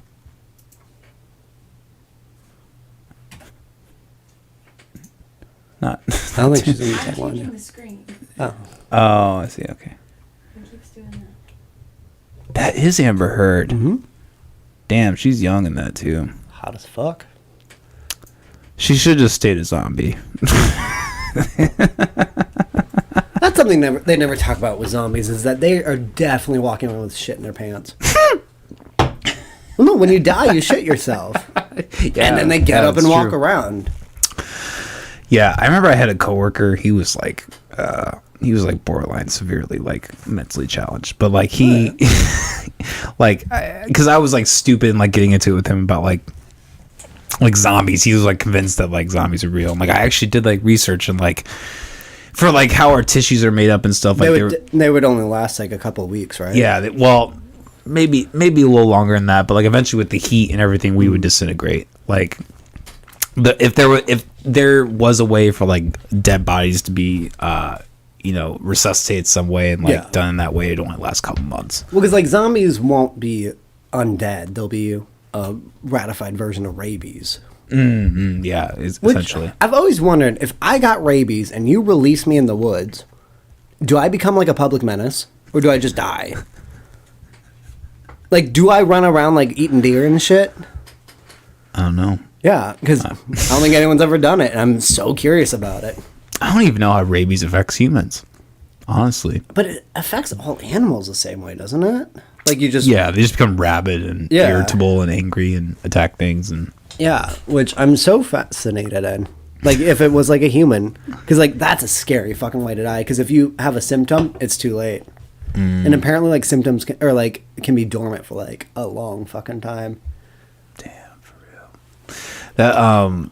I mean, every time I think of rabies and people, I just think of The Office. Right, yeah. You know? Yeah, because... And the rabies shots are, like rough. Like, it's big-ass shots in your stomach and, like, a lot of them, too. I knew a kid who had to do that because he cornered a raccoon once in high school, and he got bit. Oh, shit. And he had to get rabies shots. I think my cousin did, too, because she got attacked by a squirrel. God. Yeah, I don't know. Live animals and ferrets and shit like that. Ferrets? I don't think give you rabies. Squirrels, same fucking thing. I don't know. You're wrong. So I just know possums are immune to it. That's all I know. Oh, really? Yeah, because possums are like the best. Their body temperature doesn't get high enough. Oh, that's fun. I know I have a possum on my area where I live. Yeah. Jacob, do you believe in evolution? Yeah. Thank you.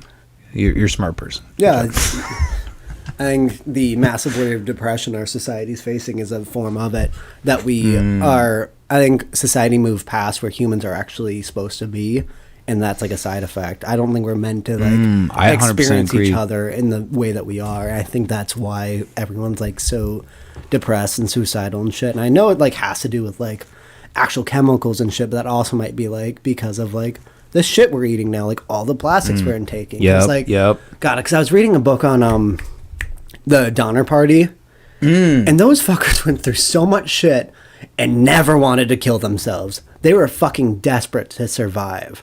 I remember once when I was 20, a girl catfished me, and I honestly considered jumping off a bridge. I was like, dude, it won't get better. And like, what the fuck is happening? I think it's a combination of like, greater combined intelligence. But like, I've always agreed with that sentiment. Like what you're saying is like, because there was a time where we were like, out in the woods, like hunting, like, everything that we consumed, we like sought out for. And we haven't truly evolved since then. Yeah. I don't think. Like, ever since we like fucked out, like the... we are homo... Like, we fucked out the Homo erectus and whatever the other fucking... So we're Homo sapiens. Yeah. Yep. But we have mixtures in us, don't we? Of, like, other... Like what whatever. do you mean? Like, like cavemen, like shit, whatever it's called. Oh, sure. I mean... Yeah, that's the word. Thank you, Neanderthal. Yeah, sure. Because also, I remember reading that the only people who are 100% Homo sapiens are actually, like, middle of Africa Africans. Oh, okay. So, like, they're actually the pure, real humans. And, like, all of us are just kind of, like, mutts. Because, like, humans, I'm pretty sure, started in Africa, too. Like, Adam and Eve weren't white. Oh, they also didn't exist, but still. So let me ask you this: like, where do you? I feel like we talked about this before, but like, where do you line up on the religion? Do you believe in God? Part of me believes that if these amount of people truly give this much energy into a higher power, we might have created one ourselves. Like, I mean, that's just like, but also I'm very aware that anything I've read is probably fake, but like there might be something, because I do believe in an afterlife. I don't know what it is, rather if it's like maybe like reincarnation or shit like that, or if there's like something else out there, or if like other religions, like if like people did experience gods, maybe it was more so like a dimensional bleed, and like the fact that like Jesus coming to our planet was actually more so an alien type thing from a different higher up thing, and that our souls are more so another dimension than our body. So without the body, it could go somewhere else, maybe. And like, but also I'm very aware all that's most likely bullshit, and that like I'm just gonna be a skeleton one day, and I'm pumped for that. Okay, so you're very open minded. I think all of them have their merits and all of them are fun. If like, if there is a God, I think he more so slapped the universe into, like, its spin and then just kind of fucked off. I don't really believe in prayer besides the idea that I believe in energy reciprocation. Okay. So more of like a Buddhist almost kind of. Yes, I do much prefer Buddhism. Okay. Yeah, my ex-wife is a Buddhist.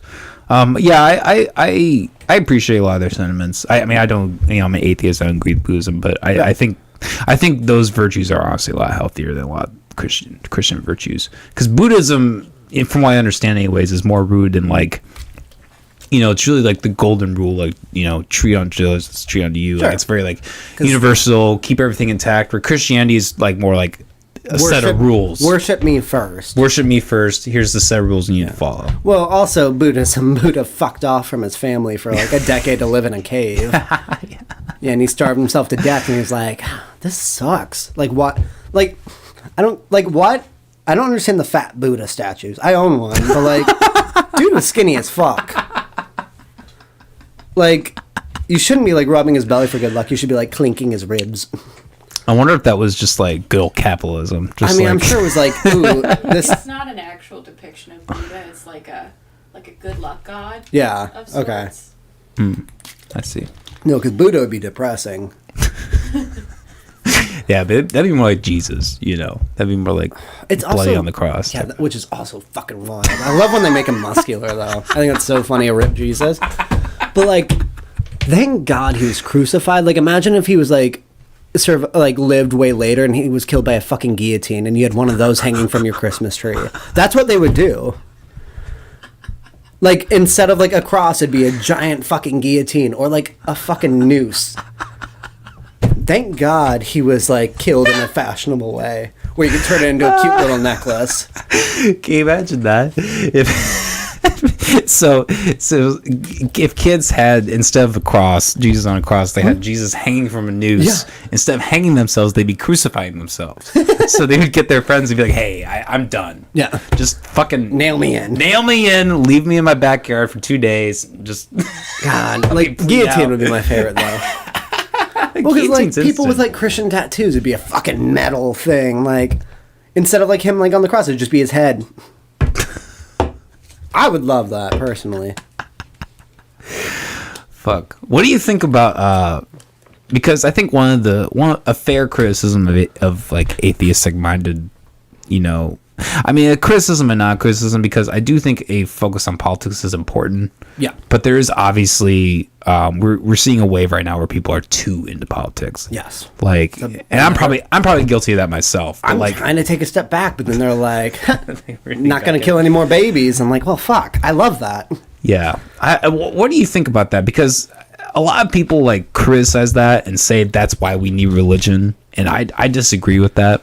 No, but it is a fair thing to point out, right? Because abortion, if you say what it technically is, where you are killing babies, which I know like people will be like, it's just a cluster cell. I'm like, yeah, it's also kind of a baby, which like that's on paper fucked, but also I don't care about babies. I love my niece and nephew. He's a baby.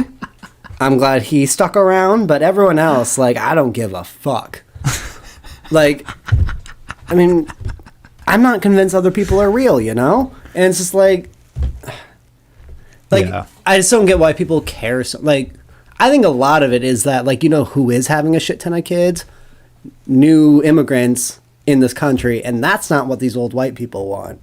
Like, in government, I think that's part of it, is that like who has the most kids is probably like the Hispanic communities. Yeah. Honestly, Yeah, definitely. And they're like, well, everyone down the South is getting their cousin pregnant, and they keep killing that shit. We need more white kids.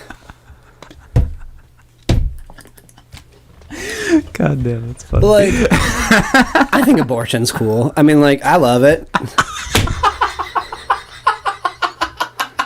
I'm not against also like pro like shit where the snipia. I keep thinking the word vaccination. What is it called? Circular V though. Circumcision. What? Vasectomy. Thank you. Yes, I was close. Not circumcision. Like, I'm glad that's chopped off, but like I'm not missing that. But like that's a weird thing religion did too. Yeah. Someone convinced everyone to cut their kids' dicks off. And like we just went with it, and like I still got mine, and if I have a son, I'm gonna cut part of his dick off too, probably. Yeah, well, apparently it feels that much better. So Yeah, that's why. In their like God mind, like pleasure is evil. So yeah, but like I don't like turtlenecks. Like I don't fucking need that shit. Well, apparently, like the people that have uncircumcised penis, like they have a lot of infections, and like there's a lot of problems. I know with that. someone who got theirs removed as an adult, and that sounds wild to me. Yeah, Fuck that. he was also gay, so I don't know if that like helps or hurts it. It's like the pain. Have you ever heard of the Pain 1000 video? Yes, That kind of shit. dude taking a hatchet to his nuts. Yeah, should we watch that, Molly? Should we pull that up? Can't watch it. I tried to make you watch it. Yeah. Oh, you're not good with that shit? I don't give a fuck. No, I'll watch I've anything. I've never seen two girls. In the movie today. Yeah, I didn't watch. We watched Human Centipede Part 3. That one's just stupid. It was stupid. But One's awesome, two's a weird fucking art film, and three's just a joke on itself. It's a satire on its own community, which I don't approve of. see, you two motherfuckers are the same wavelength on that. I think they're all. I mean, The first one's awesome. No, and like I just hate the third one because like I don't like when people make bad movies on purpose anymore. It used to be awesome, like because it wasn't on purpose. But like Sharknado, go fuck yourself. But like Troll 2, they thought they were breaking the world. Troll 2 like, was the shit. Yeah, no, I have it fucking tattooed on my lip. I have a Nilbog tattooed on my inner lip because I awesome. fucking love that movie. It's also my license plate because me and my car share a Your bond. license plate is Nilbog? Hell yeah! So you see it in your mirror, it says Goblin. That's awesome. That's awesome. I had a cop like know what it meant. He still gave me a ticket, which was weird. That was Tyler the Creator used to say that all the time. Like that was in one of his albums. He had like Nilbog, and he like referenced Yeah, that he all the did time. because people asked me if that's what that was from, and I didn't know who Tyler the Creator was at the time. Yeah, Troll 2 is one of those weird things. Like it seems like only a select few I love people it know so it. much. Well, because it was written by I can't remember what country they were from, but non-English speaking people, and so they like wrote the script, and then I don't know if they like automatically translated it or if they translated it themselves while writing it, and they gave it to the cast, and they're like, "Hey, do you want us to like to make this sound more natural?" And they're like, "Nope, read it."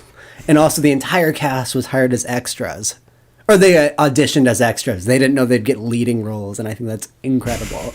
And the fucking guy who sells them the milk, that was just some dude. He wasn't a fucking actor either. Like I heard a rumor he was like fresh from like an insane asylum kind of thing. But that seems like it's not real, but that's what I read. Yeah. I'm obsessed with that movie. I love old horror. Fuck yeah. Oh yeah, all those like It's So Bad It's Good. All that's like, I mean, I'm not super into it, but there was a period in my life where I was like, there was a solid year where I was watching all that shit. I like 'Cause it's it so when fascinating. it wasn't on purpose. Yeah. They're like, I feel like definitely there was a time, like probably like 2010s, early 2010s. Earlier stuff. Like I That's like when it started. I like passion projects, but like it's like Thanksgiving, not great. But I think they made that movie legitimate. It's about a turkey that comes around and kills everybody on Thanksgiving. Yeah, that's a good one.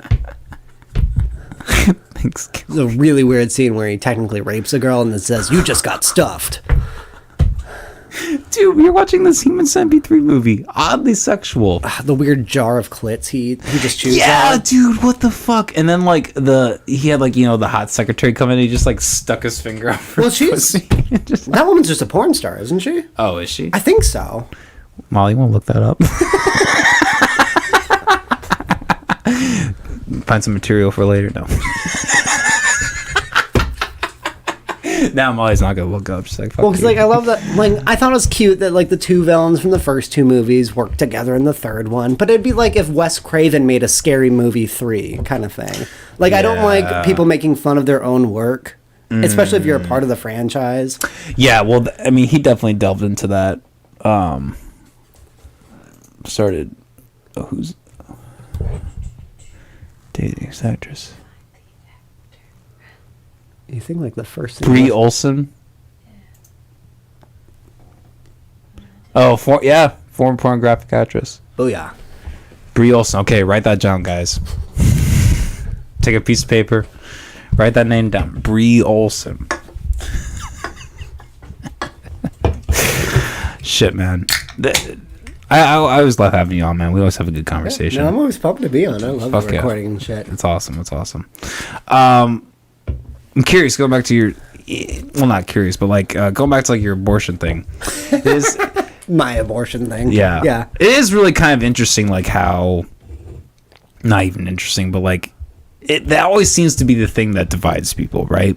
Is abortion. Like that always seems like the core, like when it comes to like, you know, people who view themselves like Democrat, Republican. Well, because like I was talking about this defining thing. I was talking about this the other day. Like, I wouldn't hate like even leaning Republican if they weren't so pro Jesus and then hate women and gays.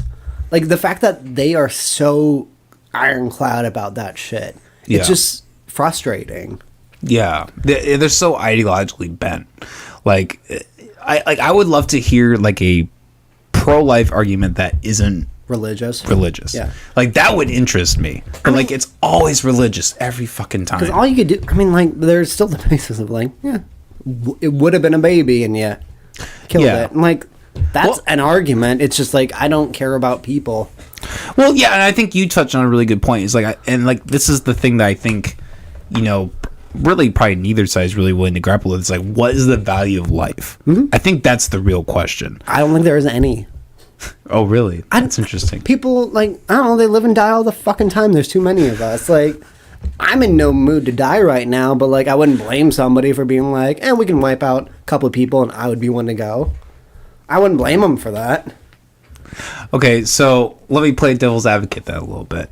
What about like, so if somebody were to shoot someone, do you think if there's no value to life, would that still be wrong? Yeah, it would be wrong in like that, because also now you have a murderer who is willing to take other lives. I guess that's an act that is separate a little bit, because also there's I'm also pro-abortion because I do believe in her body, her choice. Yeah. Because like it's literally a parasite feasting upon you. You get less nutrients. It like eats away at you. It tortures your body, changes it, and then it's gonna ruin you on the way out. Like, I don't blame them for not wanting that. But doesn't a parasite imply that like there's no choice involved? Like it's you can kill a parasite. Well, no, but like I don't know, like swallow tapeworms all the time. There you go. Okay, fair.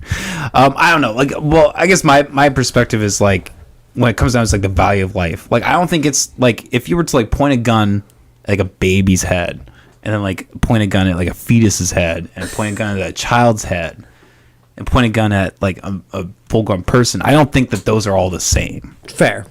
You know, I think there's differences and like that. This might just be me fucked up, fair. But like, but like. I do think that there's like differences in value of life. I guess I don't.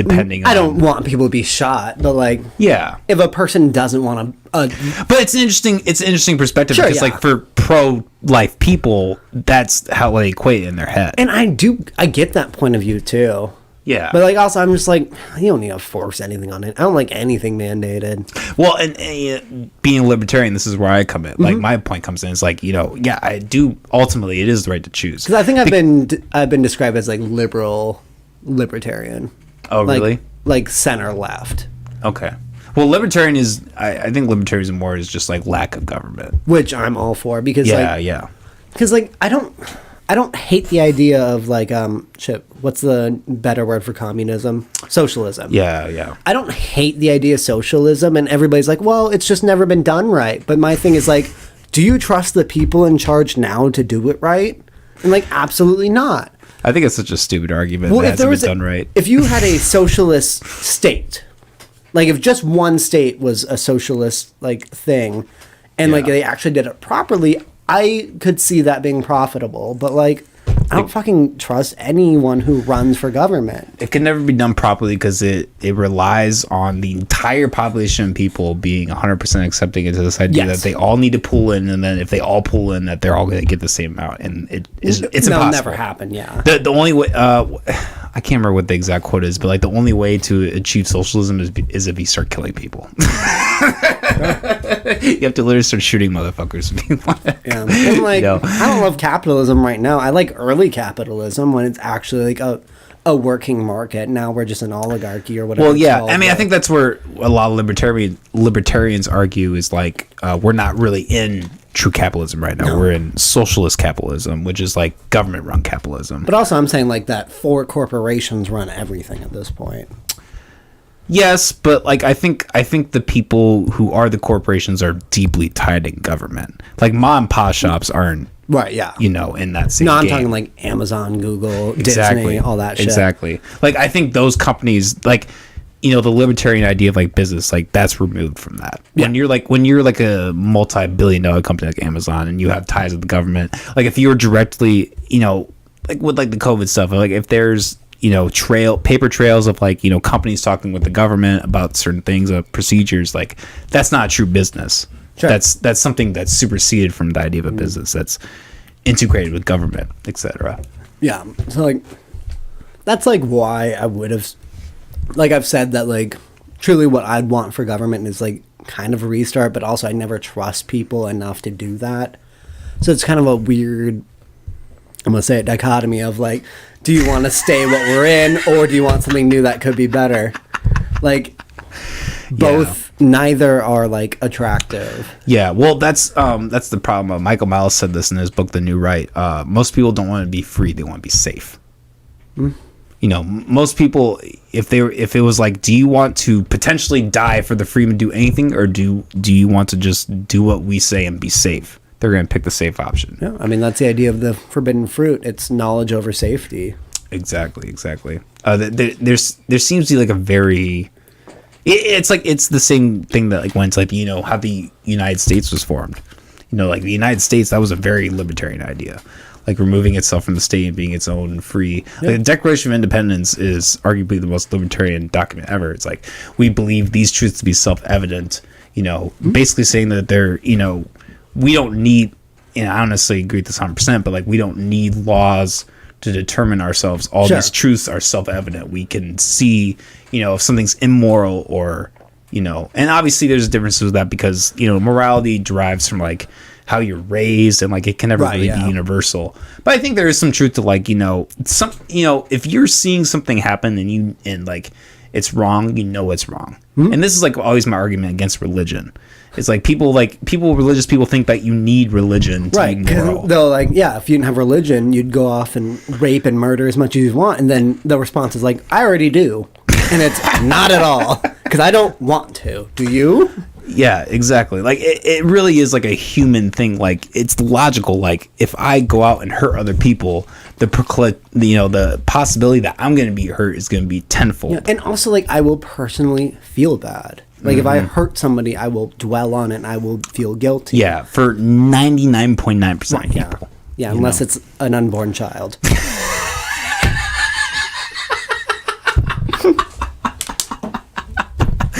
Bringing it back. And like I don't know. I don't really like put myself as like a pro-choice per se, because I do think like a majority of the reason why people get abortions like is wrong. It's usually for like a convenience type It's of a thing. bummer that people will use it as a plan C, but like, I don't want them. But not I to still have agree that Yeah. I still agree that they should have that right. Yeah. Like I think that's what defines libertarianism. Libertarians from other people is like, I may disagree with your viewpoints, but I will fight for your right to have your viewpoint and to be able to live That's how you want to important, live, as long as you don't hurt another person. That's the key thing. Yeah. and that's where like the abortion issue gets tricky amongst libertarians. I think it comes from like we were saying before, it comes from like a religious perspective. Right. Yeah. Anyways, it's also, I think it's interesting that the abortion thing leaked the same day that the Pfizer data turned out, but That the what did? the Pfizer data dropped. Oh. So the vaccine efficacy was stated to be 95%. It was only 12%. They also revealed that infants were dying Oh. from the vaccine. All right. And this dropped the same day that the Roe v. Wade leak Gotcha. happened. Makes sense. Yeah, right. Like, just take the issue that everybody's gonna get pissed about. Just drop it. God, I still haven't done research on the new alien talk shit that they've done on like UFOs. Right? Yeah. I don't even like. I guess for me personally, I'm like, I've always known that there's like probably aliens. So it's kind of just like, well, yeah, duh. Yeah. You know? Like, I'm not really gonna look into it that much because, you know, this is just reality. Right. Yeah. Yeah. Exactly. I just want to know for a fact that they actually are here, though. You know. Yeah. Like that. Yeah. Same with like ghosts and shit. I want to know for a fact. Do you believe in ghosts? Yes. Oh, yeah, duh, we've had this. Yeah, I was listening to the podcast like I was 2 months way ago. too drunk to explain it well on that one, though. That one I was pretty far gone. I was like, I heard me retell my story. I was like, oh, you did it wrong. I was pissed. Speaking of pissed, I have to take one. Okay. Yeah. Let's take a little quick break, All right. and then we'll go do that, and we'll come back.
Some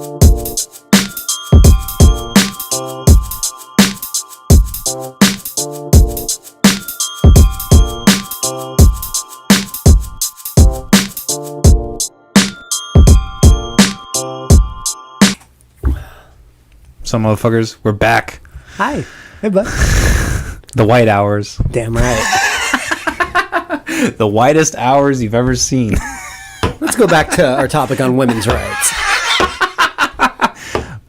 Women's rights? Are you joking? I didn't think they had any. At least they shouldn't. No. Stuck in the kitchen where they belong. Jesus. I had this we had this friend in high school. We would always, I feel so bad for in hindsight, but like we'd always give her shit. We'd always tell her to make us sandwiches. Sure. It was just a joke, you know. And she was like one of those people who was like always happy. Yeah. So we probably thought she was cool with it, but internally she's probably like, Fucking hated you. Yeah, fuck you probably. cunts, you know? Also, like back then, that was just such a dumb base, but like always used by everybody. Yeah, well, I mean, it was the 2000s, you Yeah. know. It was, we're still getting out of that kind of stuff, you know. Fuck. Well, we've already been going for a while, but I thought we would do a classic, something you're familiar with. Yep. I vaguely remember this. Yeah, I don't even need to introduce it. You know the drill. Fucked up bucket people have a couple slips of paper, and we read them.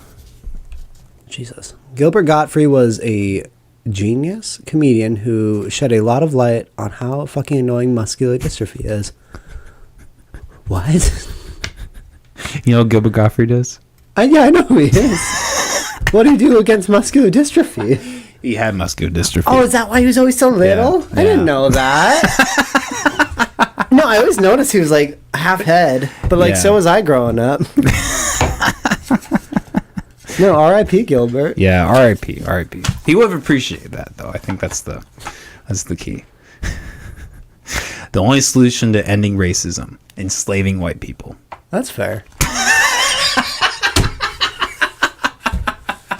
I mean, we're not hard workers, but like, you can whip us into shape. So if Kanye West came in right now with a whip and chains, and he was like, "You two, out back." Okay, if it was Kanye, yeah.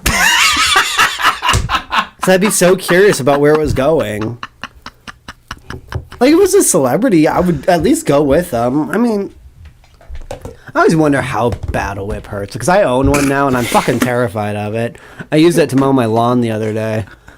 Well, shit, we've never talked about this. I don't think we did the Tinder gang. Oh yeah, Where I brought my you whip to that. Yeah, I whipped your hallway. We have to do some more. We'll have to do some more skits with like Jaden and stuff. Yeah, no, I missed doing sketch comedy. Fuck yeah. Because it's been a year besides the one I did with you, but like probably the last time I did like actual sketches was last summer. Yeah. Well, I felt so bad during that shoot because, like, you know, that was the shoot that I recognized that I cannot be on set high. Oh, Like because like I was the first like hour and a half of that I was so scatterbrained, and then I actually found it like going better towards the end. Sure. And like I don't know, there's something about when I'm in a situation where I'm trying to direct multiple people to do something, which I haven't done in a couple months here, but like I cannot be stoned. Okay. It doesn't work. Like I get weird, and then I get like off track, and then like I forget what's going on. Like it's been a really like recent revelation I've had in the last like 5-6 months, which has kind of led me to like smoking more like HHC, like legal like Iowa weed products versus like the regular marijuana. Like I've just more CBD type of stuff. Less like, THC then. Exactly. Like if I'm gonna do that kind of stuff, like I need to be focused. Even like the podcast, like there are times where like you watch episodes where we've smoked way too much pot. Sure. And you can tell that the conversation is just not really there in some instances. Yeah, there's I can't smoke at all before recording any. Like if I smoke at all, I can't do anything. Yeah, like you can't talk. Yeah, like I'm horrible at weed. Like I need just my girlfriend and we can watch like an old horror movie and I'm set. And like I'll shut up and I'll just watch it and pass out eventually. Yeah. Well, and I think it's also just kind of a testament to like the bastardization of marijuana, which I'm really sad about. Like how we have things like wax, and like it's basically it's a reflection of what happened with alcohol. is we're trying to up the THC count. We're trying to up like getting fucked up, and it bastardizes what marijuana really fundamentally has was and has always been, is like calming down. And like the fact that like it no longer looks like a plant. Yeah. It's just like it's a chemical. It's a pile of orange goo that you have to like heat up a rig and it's like crack. Cook it. It's crack. Well, because like I don't even like bongs, just because like the visual aspect of it, I just think looks so weird. But yeah, even that, I will admit, like, as much as I don't really do a bong too much, but like I will fuck with a bong. But like, yeah, there is something that's like, and this is an atheist talking, but like almost like spiritual about like having like a ritual where like you like grind up weed and roll into a joint and you just smoke the whole. You just have like a calming experience. And now it's like you said, it's like dabs where like you have the whole rig and you're heating up with a blowtorch, like getting it red hot, and then like the thing with me with dabs is like my ears tense up. I get pains and like from like heavy stoners that like had switched to like that kind of stuff. I did notice a difference in them when they were high. And like because my girlfriend actually talked to me because she did that for a while and then she switched back to like normal, just like green, and she was like, you look at these like long-term smokers like Snoop Dogg, Woody Nelson, like they smoke like they never got over just crushing up some weed and just smoking it. Like that's always been good enough. And like I think a big issue was that we were all introduced to it as a gateway, and like it's not. Plenty of people are fine with just weed. Same with like alcohol, which is way worse for you too. Yeah, well, I think the age-old argument, like the gateway drug, I think it's just fucking stupid. I mean, there are people who are going to be naturally, trying to get the best high, quote unquote. But also like with like our DARE program, which I don't know if that's universal or not, but like them saying like all drugs are bad, and then you try weed and you're like, oh, this is great. I think they've taken marijuana out of their stuff. Okay, good, because that's dangerous, telling them that all drugs are bad, and then we try weed and like, oh, this is great. They lied to us. Maybe this other shit's good too. Well, this is a controversial point of view, but I think anyone can use any drug. I'm for that too. A moderate amount. Like Carl Hart, he's a good example. He is a Harvard professor, and he uses heroin and methamphetamine. Jesus Christ! Like he just like once or twice a week, he just takes the powder form, snorts it, gets high off heroin, and that still seems like a lot. Jesus. But he's a perfectly normal functioning cell. Yeah. Like he teaches. He doesn't attack people. He's not violent. Like he literally just goes home and he does heroin and he minds his own business. I don't think there's anything inherently wrong with that. If you could try one thing with no repercussions, what would you do? Probably mescaline. What is that? Peyote. Oh, okay. So I would do bath salts. I'm saying no repercussions. I want to fucking know. Like if I could get high off bath salts and you put me in a simulation with just some people I can eat and some cops that won't actually kill me, I want to fucking know what that's like.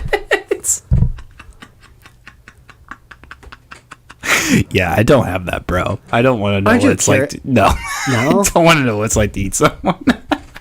I'm curious. I've always been curious on cannibalism. I watched Jeffrey Dahmer documentaries way too early. Jeffrey Dahmer is fascinating. He, because like most people who are serial killers have like some traumatic like sexual abuse. He's like the only one who didn't have any of that. No, his parents were cool because like he was normally dad was like a scientist or something. Yeah, like he was completely normal and he just like developed this proclivity for. It kind of started with he was just obsessed with this jogger that kept going past him every day, and like, he just fell in love with this guy. Yeah, I mean a lot of it was like just like gay guilt too, mixed with obviously other shit, but like yeah. I mean, he's so fascinating because like he also like he kind of didn't want to kill. Because he like claimed he didn't want to kill people because like he kept trying to like he like drilled into their brain and like poured orange juice in them, trying to make a zombie that he could fuck. Which, I mean, evil enough on its own, but then like I'm always confused. Like, all right, that didn't work, and that's a bummer. Why'd you eat him? The orange made it taste good. I was curious. I wonder if he ate brain or not. God, his neighbor said once that she helped with something, and then he made her a meal, and she's like, I fucking know there just was a cock in there. That's just a bummer. What was the thing that we were where? I think you were telling me this, where there was the people who had the buffet, and then like a bunch of people came up and complained and said that the food tasted weird. Oh. It was the butcher guy. No, it was the pedophile guy. It was the pedophile guy. Ooh, what is this? Good, talking to the mic. I can't remember his name though, but he like. Talking to the mic. Is this better? Yes. He had a bunch of pedophile charges, and he somehow kept getting away because he like moved states, and That's what they do then with priests. a child went missing, and nobody like thought of anything. He's the reason, like in Montana, like that you have to register as a sex offender. Okay. But so this kid went missing, and then for like 3 months, like he never bought meat. For some reason, they knew that. I don't know how they knew that. That's a weird receipt. And Especially yeah, Montana. he would like host barbecues and stuff, and like people would be like, "Oh, like this meat tastes weird." He's like, "Well, it's fresh. I killed it myself." He was right Like about I that. personally skinned this. It was. I think he said it would. Like he told him it was deer. Huh. Yeah. Yeah. That would be a pretty big kid then. Feed him for months. Oh. Fuck that. They say that. Like people say that like human is the best tasting meat. I heard it's just kind of like pig.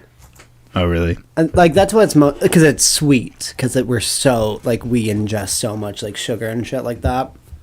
Because also Dahmer said that tattoos make your meat taste weird. So Yeah. I'm set for that for a little bit. Do you think the Clintons bathe in children blood? No, but I think they've killed a good amount of people. Oh, yeah. The Clinton body count is like undeniable. Yeah, dude. Like the full list. Yeah, I mean they funded the Iraq War. The God, did Clinton you see what Foundation. George Bush recently said about the Iraq War? Dude, I did see that. Oh my god, Molly. I'm so sorry. Can you try to find that clip? I don't even know what to do with that. George Bush. George Bush. Slip. Yeah. Yeah, try that. Here we go. Yep. Go to the videos. Freudian slip. Yeah, that's what it's called. Do that first one. Yeah. I hate that. It's on Yahoo. I need to fucking change it. In contrast, Russian elections are rigged. Political opponents are imprisoned or otherwise eliminated from participating in the electoral process. The result is an absence of checks and balances in Russia and the decision of one man to launch a wholly unjustified and brutal invasion of of Ukraine. Iraq. Anyway. God.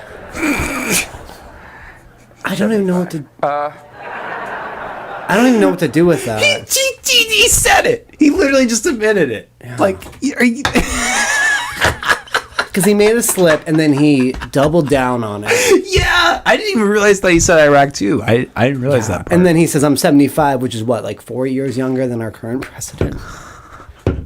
Yeah, something like that. Yeah, I think Biden's like 78, Yeah. 77, 78. But, like, I don't even know what to do with that. Like, What do you do with that? yeah, I mean, Yeah, I mean, I personally I believe that the last 5 presidents, including the current one, should be in prison for war crimes. I'd imagine just about all of them have committed war crimes.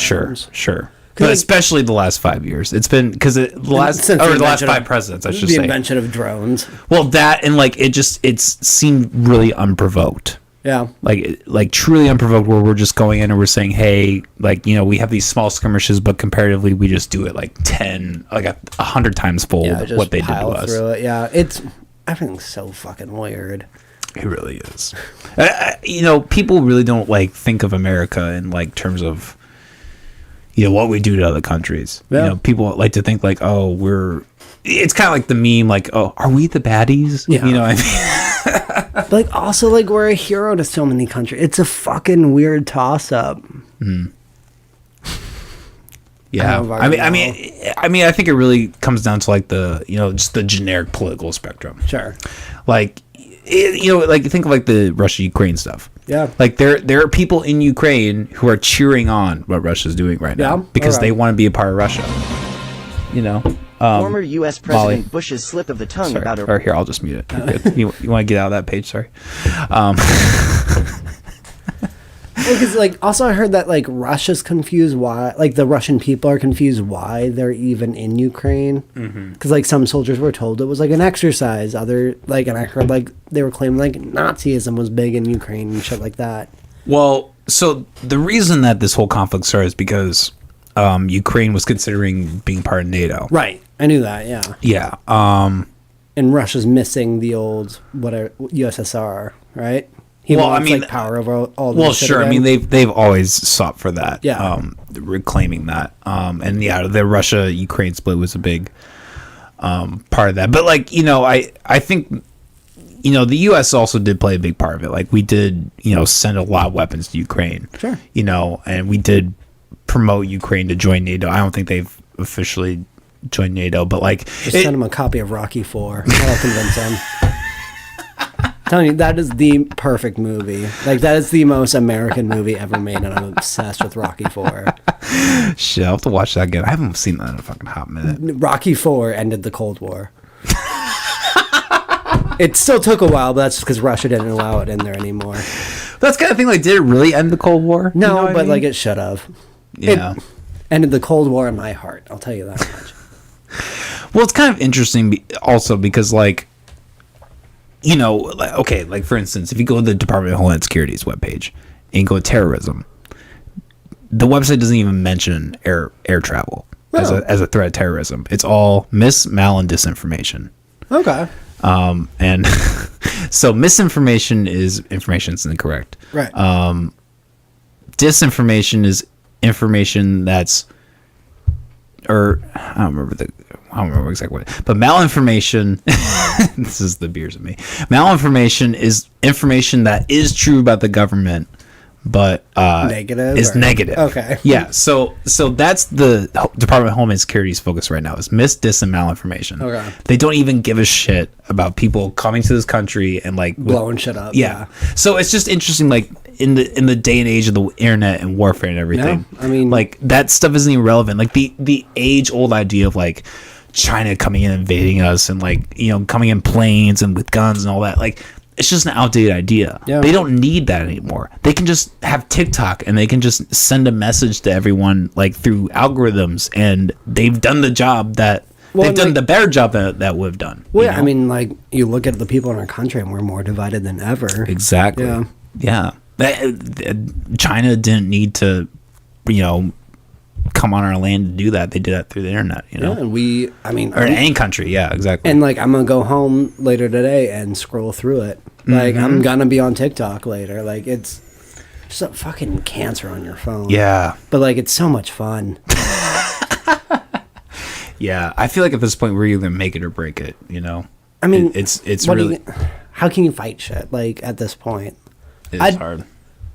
Yeah, that's why we need. That's to why I know, make a podcast. Yeah. That's why you need to know that aliens exist, so we can be humans are we can band together. Because God, fucking when COVID happened, we had such a great time to actually come together. The entire planet is fucked because of this. Well, they were all everything. There are sucks. ramifications for it. Yeah, and that we are all facing it. Instead, we just pointed at China and be you fucked up, and we're pissed at you now. And it's just I mean, I think that's a fair criticism, though. I mean, they are.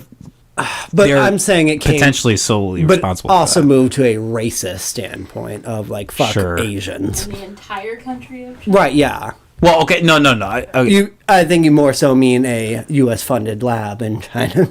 Yeah, but all that bullshit. but okay. When I say China, I mean the Chinese government. Right? Yeah. Let me be specific. Also, about fuck every government ever.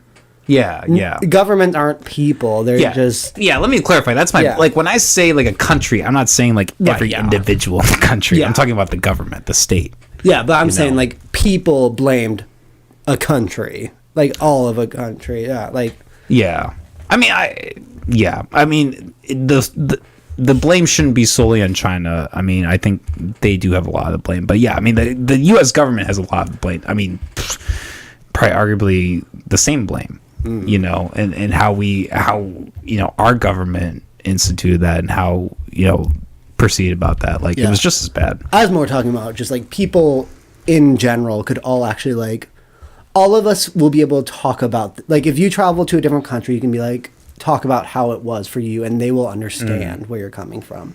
And this is the first time in a long fucking time that all of us have a common ground, and we could all just like, I mean, like, come together over being like, yeah, that sucked, didn't it? And like, just as a fucking stepping stone towards like unity in general. Like, I think this is the first time. I mean, because also it's the first time, like, I talked to my parents and they're like, I don't know what to fucking tell you. This is our first time doing this too. Like, you know, like, you couldn't turn to anyone for advice. Except for, like, the weird dudes I worked for were like, dude, don't get the fucking vaccine, it'll put a robot in your brain. Like, you can talk to those people about advice, but that's about it. I had a lot of those. Yeah. Yeah, well, and that's just kind of a product of, like, media in general. Yes. It's very two-sided. No, I worked with a lot of QAnon people. Yeah. Well, so, like, you know, I don't know if you know this about me. Like, I'm not vaccinated. Really? Okay. Yeah. And, like, I don't think that's, like, a robot. I don't think it's, like, programming people. No. I just think that there's enough data to prove that. It's a weird medicine, yeah. Yeah, there's enough data to prove that it's both ineffective and may potentially be dangerous. So there's no reason for me to... Mine fucked me up. Oh, for real? Oh, your vaccine did? Yeah, so I just got because my gym, I'm a rock climber. Okay. My gym announced if you get the vaccine, you don't have to wear a mask. And that was, me and my buddy who I climb with, that was enough for both of us to be like, I want to do this. Sure. I want to have this kind of fun again. Sure. So I got the Johnson & Johnson, and like, I know. Yeah, I didn't want 2 vaccines. I just wanted the one, and then the one fucked me over there. No, because a couple hours after I got it, I threw up. I had like 104 temperature, and my girlfriend was worried that I was having a seizure because of how hard I was shivering. Like, I remember I took a bath, and like I was shivering so hard my elbows kept banging off the like porcelain, and like I remember we watched like a kids movie, and I just started fucking weeping at it. It was a great movie, but like I didn't need to cry at it. And like, yeah, just for like one night I was fucked. God damn, I haven't heard a story like that. It was weird. Like it making me throw up was a weird thing about it. Like, I mean, like, I guess I don't know how I react to medicine because like I haven't gotten the flu shot in a long time. But like, yeah, me neither. Yeah, no. So I got the Johnson & Johnson. So who fucking knows? Some lady at Walgreens stabbed me. Who knows? Like, yeah. No, I just did it so I could rock climb without a mask. Well, yeah, and you know, I think that's why a lot of people did it. Just to like try to like get a little bit closer to normal. But also I have no judgment to anyone who didn't take it. Well, yeah, and I, you know, personally, I wasn't in a position where I really need to get my job. I cleaned offices. I didn't interact with anyone. Yeah. Like, even through COVID, like, I kept a job, but I also did not interact with, like, anybody. Yeah. I literally went into a building by myself, did my work by myself, and left. Yeah, because, I mean, I'm a delivery driver right now, so, yeah, I don't Sure. deal with people. And when it first started, I was a welder, so I didn't want to deal with the people. Yeah. So I guess my point is, like, it's not a one-size-fits-all situation. And that's what pisses me off about a lot of the people who, like, are on, like, the, you know, the vax mandates and all that stuff. It's like... I'm not for mandates. Yeah, me neither. It should be what your situation pertains to. Like, yes, if you have a grandma that's 75 and has autoimmune deficiencies, you probably shouldn't go out without a mask. Yeah. Or maybe it's a good idea for you to get vaccinated. Or you don't get to see grandma. Exactly. Like, I'm totally for that, 100%. But to say that the government needs to decide that for you, I disagree with that. But how do you feel? Because this is the argument that I don't know where I stand about other vaccines. Sure. Like polio and shit like that. Like, I'm glad I have them, and like if I have kids, I would want them to have it. Yeah. And like if like a kid at school doesn't have it and it could like actually start up again, that's bad. I honestly don't fucking know where I stand. So I think this is just the libertarian virtue in a sense, but everything comes down to choice, right? Yeah. Like, essentially, like, whether or not it's right for people to not be vaccinated polio, you still have a choice as to put your kid in that school or to, you know, venture out, whatever venue you go in society. Do you also believe that the school has the choice not to allow unvaccinated children? Yes. Okay. Yes. Because I think that's another important thing. That's like the same idea with like the idea of free speech, but you're dealing with privatized company who can kick anyone off that they want. Yeah. Well, okay. It's like with you know, when all the COVID mask mandates came out. Like, you know, there are businesses that, you know, after the mask mandates were lifted, they still wanted their customers to wear masks. I think that's totally fine. Yeah. There's no, if you don't like that, don't go with that business. Yeah. It's as simple as that. What I didn't like is people like yelling while you're just like walking down the street from the other side of the road. Yeah. I mean, I think when you really look at things from like the authoritarian, libertarian spectrum, a lot of things sort themselves out. It's like, you can not like what people are doing, like not getting vaccinated or how they practice. You also have the choice to, to go into that society and to do what you want in that society. And if you don't like it, then I don't know, like speak out, like try to make changes. You have the right to speak out, but also the people have the right to respond or ignore you. Yeah, I do believe in that. Exactly. Yeah, I think that's fair. I mean, like, because I imagine like if libertarians could put one rule in action, it'd be don't be a dick. Like. Exactly. But, like, that's an enforceable, yeah. It's like I said, that the golden rule, like treat unto others as you want to treat unto you. Really, the most important virtue of libertarianism is don't do anything malicious to anyone. Don't do anything that like hurts another person. Honestly, like libertarian and Satanism go hand in hand. No, because like Satanism is basically just that. Yeah, that's kind of a really funny thing is like the part that I kind of end up disagreeing with a lot of libertarians on is there are a lot of Christian libertarians. That makes sense. And they so there's kind of like a because you do get the idea of like government can't judge me, only God can judge me, and it's like, oh, go fuck yourself. But okay. Yeah, the thing I always say Thanks for the vote. The thing I always say is like the only thing that's more arbitrary than law is religion. Because that's like an invisible law you didn't vote for. Literally, that's literally just like this is the eternal. It could just be some jackass in a robe, just like this is. Well, the eternal truth is that 14 people need to suck my dick right now, and that's the eternal truth. You know what I mean? Amen to that. I mean, also you just like look at the Bible and you're aware like, oh, it was told by word of mouth for like decades, and then it was written. Rewritten, it went through governments, it went through the Pope, it was like translated through like 4 different things, and like because like one of my biggest questions is God a name or a title? And if it's a name, then why the fuck did we change it? Like what's like who was the enemy in World War II? No, like answer the question. Oh, answer the question. Like the country. I mean, the main enemy. Germany. Probably. Yeah, but like to Germans, do you know what their name is? Deutschland. Okay. Why the fuck did us as Americans rename them and write that history through our own naming of a different country? Every country has their own name and their own language, and we have the audacity not to learn one fucking word in that, but expect them to know that we call them Germany. Yeah. Well, the whole reason that the World War II happened is because we went in and instituted the government for them. We did the same thing we did in Iraq. Yeah. And I'm not saying that like Germany was in the right when they were doing the things that they were doing in World War I. In the alt-right. But yeah, but there is what's the term? Unintended consequences. When you everything, yeah. When you go into a country and you say this is your new form of government, you're gonna have a backlash. And then we did it again after World War II. We've done so many times. So did Russia. And so we had 2 different people saying like, "This is your new government. Have fun with this wall in the middle of your biggest city for some fucking reason." Who the fuck thought that would work out well? East Germany and West Germany? Yeah. Like Deutschland? Yeah. I think that's what like libertarians say. It's like I think that's like I think that's the appreciation that libertarians have is that no one person or no one group of people is smart enough or able to determine the answer for everyone. I mean, also if we're cycling through them every 4 years, no one's going to get good at it. Yeah. Well, that's a good point too. Yeah. I do see like a younger version of me might have seen like the Democratic argument for like having different people in power and stuff, but it ends up kind of becoming a facade.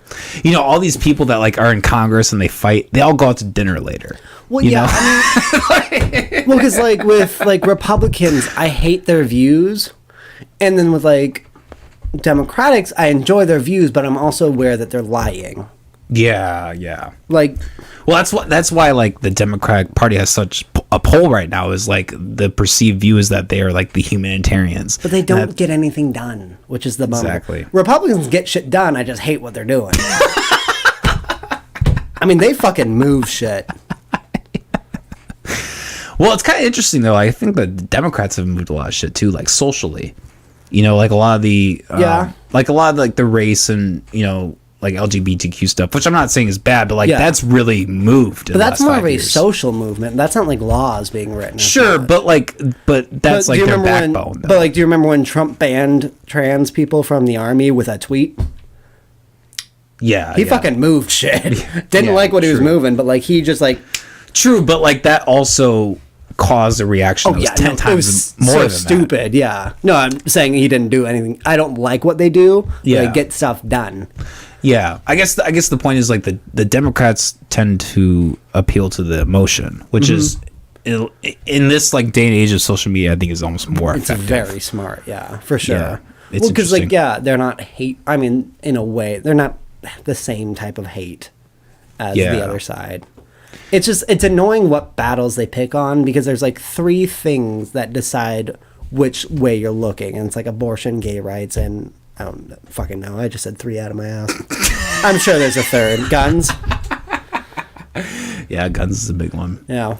Guns is kind of an interesting argument in itself, though. Like, I was talking about this with another guest, like, or I think a rare doozy, where, like, there's going to be a point where they have, like, nanobots that you program. Like, nanobots with C4, where you just program, like, hey, call into the brain. Yep, like photo identification, go send this drone out, go find this person and go in their ear and blow their brain up. Yeah, I mean, because that's way more dangerous than a gun. Well, yeah, because people say like like the rule of like you have the right to bear arms was written when like we had muskets and now we have assault rifles. But like pretty soon we're gonna have a lot worse than that. Yeah, I mean, I think when it comes to like guns rights, it's again that's kind of like an arbitrary thing in a sense. Like yes, there is like something to be said for like the technology and the times we live in, but like how much can you really regulate it? It's got to be just like mental health aspect type thing, but like also there's like ghost guns, which is a huge thing, which they're trying to fight, but I doubt they're doing very much. Well, people can make guns with 3D printers now. Yep. I mean, I bought a crossbow from Amazon. I don't 2 days later it was there. Accidentally shot it in my neighbor's yard. That could fuck somebody up. Yeah, you could kill someone with a crossbow and got it in 2 days. No one even knew. I think but like a lot of people will probably disagree with this because I'm very like pro gun rights myself. Like I would argue that like a room is more safe with more guns than with less guns. Because I am for gun rights, but I'm for more regulation on it. But like, I'm not for like the people who just want to ban guns because I know that won't help anything. Yeah, well, and that's like kind of an issue. Like I find a lot of libertarians because there are libertarians who say like we should have the right to like own nuclear weapons and tanks. I'm like, I don't know. There is kind of like a line. I also have a mortgage. Like I can't afford that shit. Well, I think that would be their point, right? Is like that like the Rick Stewart, who he's the libertarian candidate for governor. Okay, yeah, I saw that one. He said like the only people who want to own nuclear weapons are the people who want to be government. Yeah, you know what I mean? And it's kind of an interesting point. Like, yeah, that's fair. And like, I guess the theory is like if you devalue government, then they have less of a chance of rising to that point. Yeah, that's also fair. Because I'm always confused where like the government funding go or like the military funding. Yeah, like how much. Like, isn't what we bought last year still good and usable? I'm always confused by like that aspect of it. Like, what? How much more new shit do you need? You don't. Look at what Des Moines. Look at what the West Des Moines Police Department does. Yeah. Every fucking year, their police department comes up with a new squad of cars that look different, new models.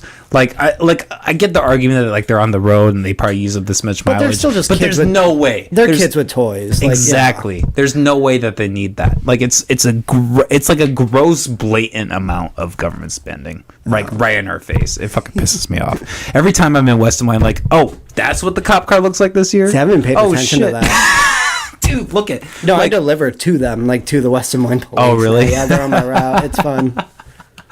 Yeah, dude. I mean, I don't know. Maybe this is like from living in Orange City and moving here, however many years ago. But like, yeah, I've noticed that every year. Like every year, the squad cars have. I haven't noticed that. They have a new coat and everything. Yeah, a gross amount of spending, and we're paying for it, all of us. Yeah, it's a weird life. It's a weird life.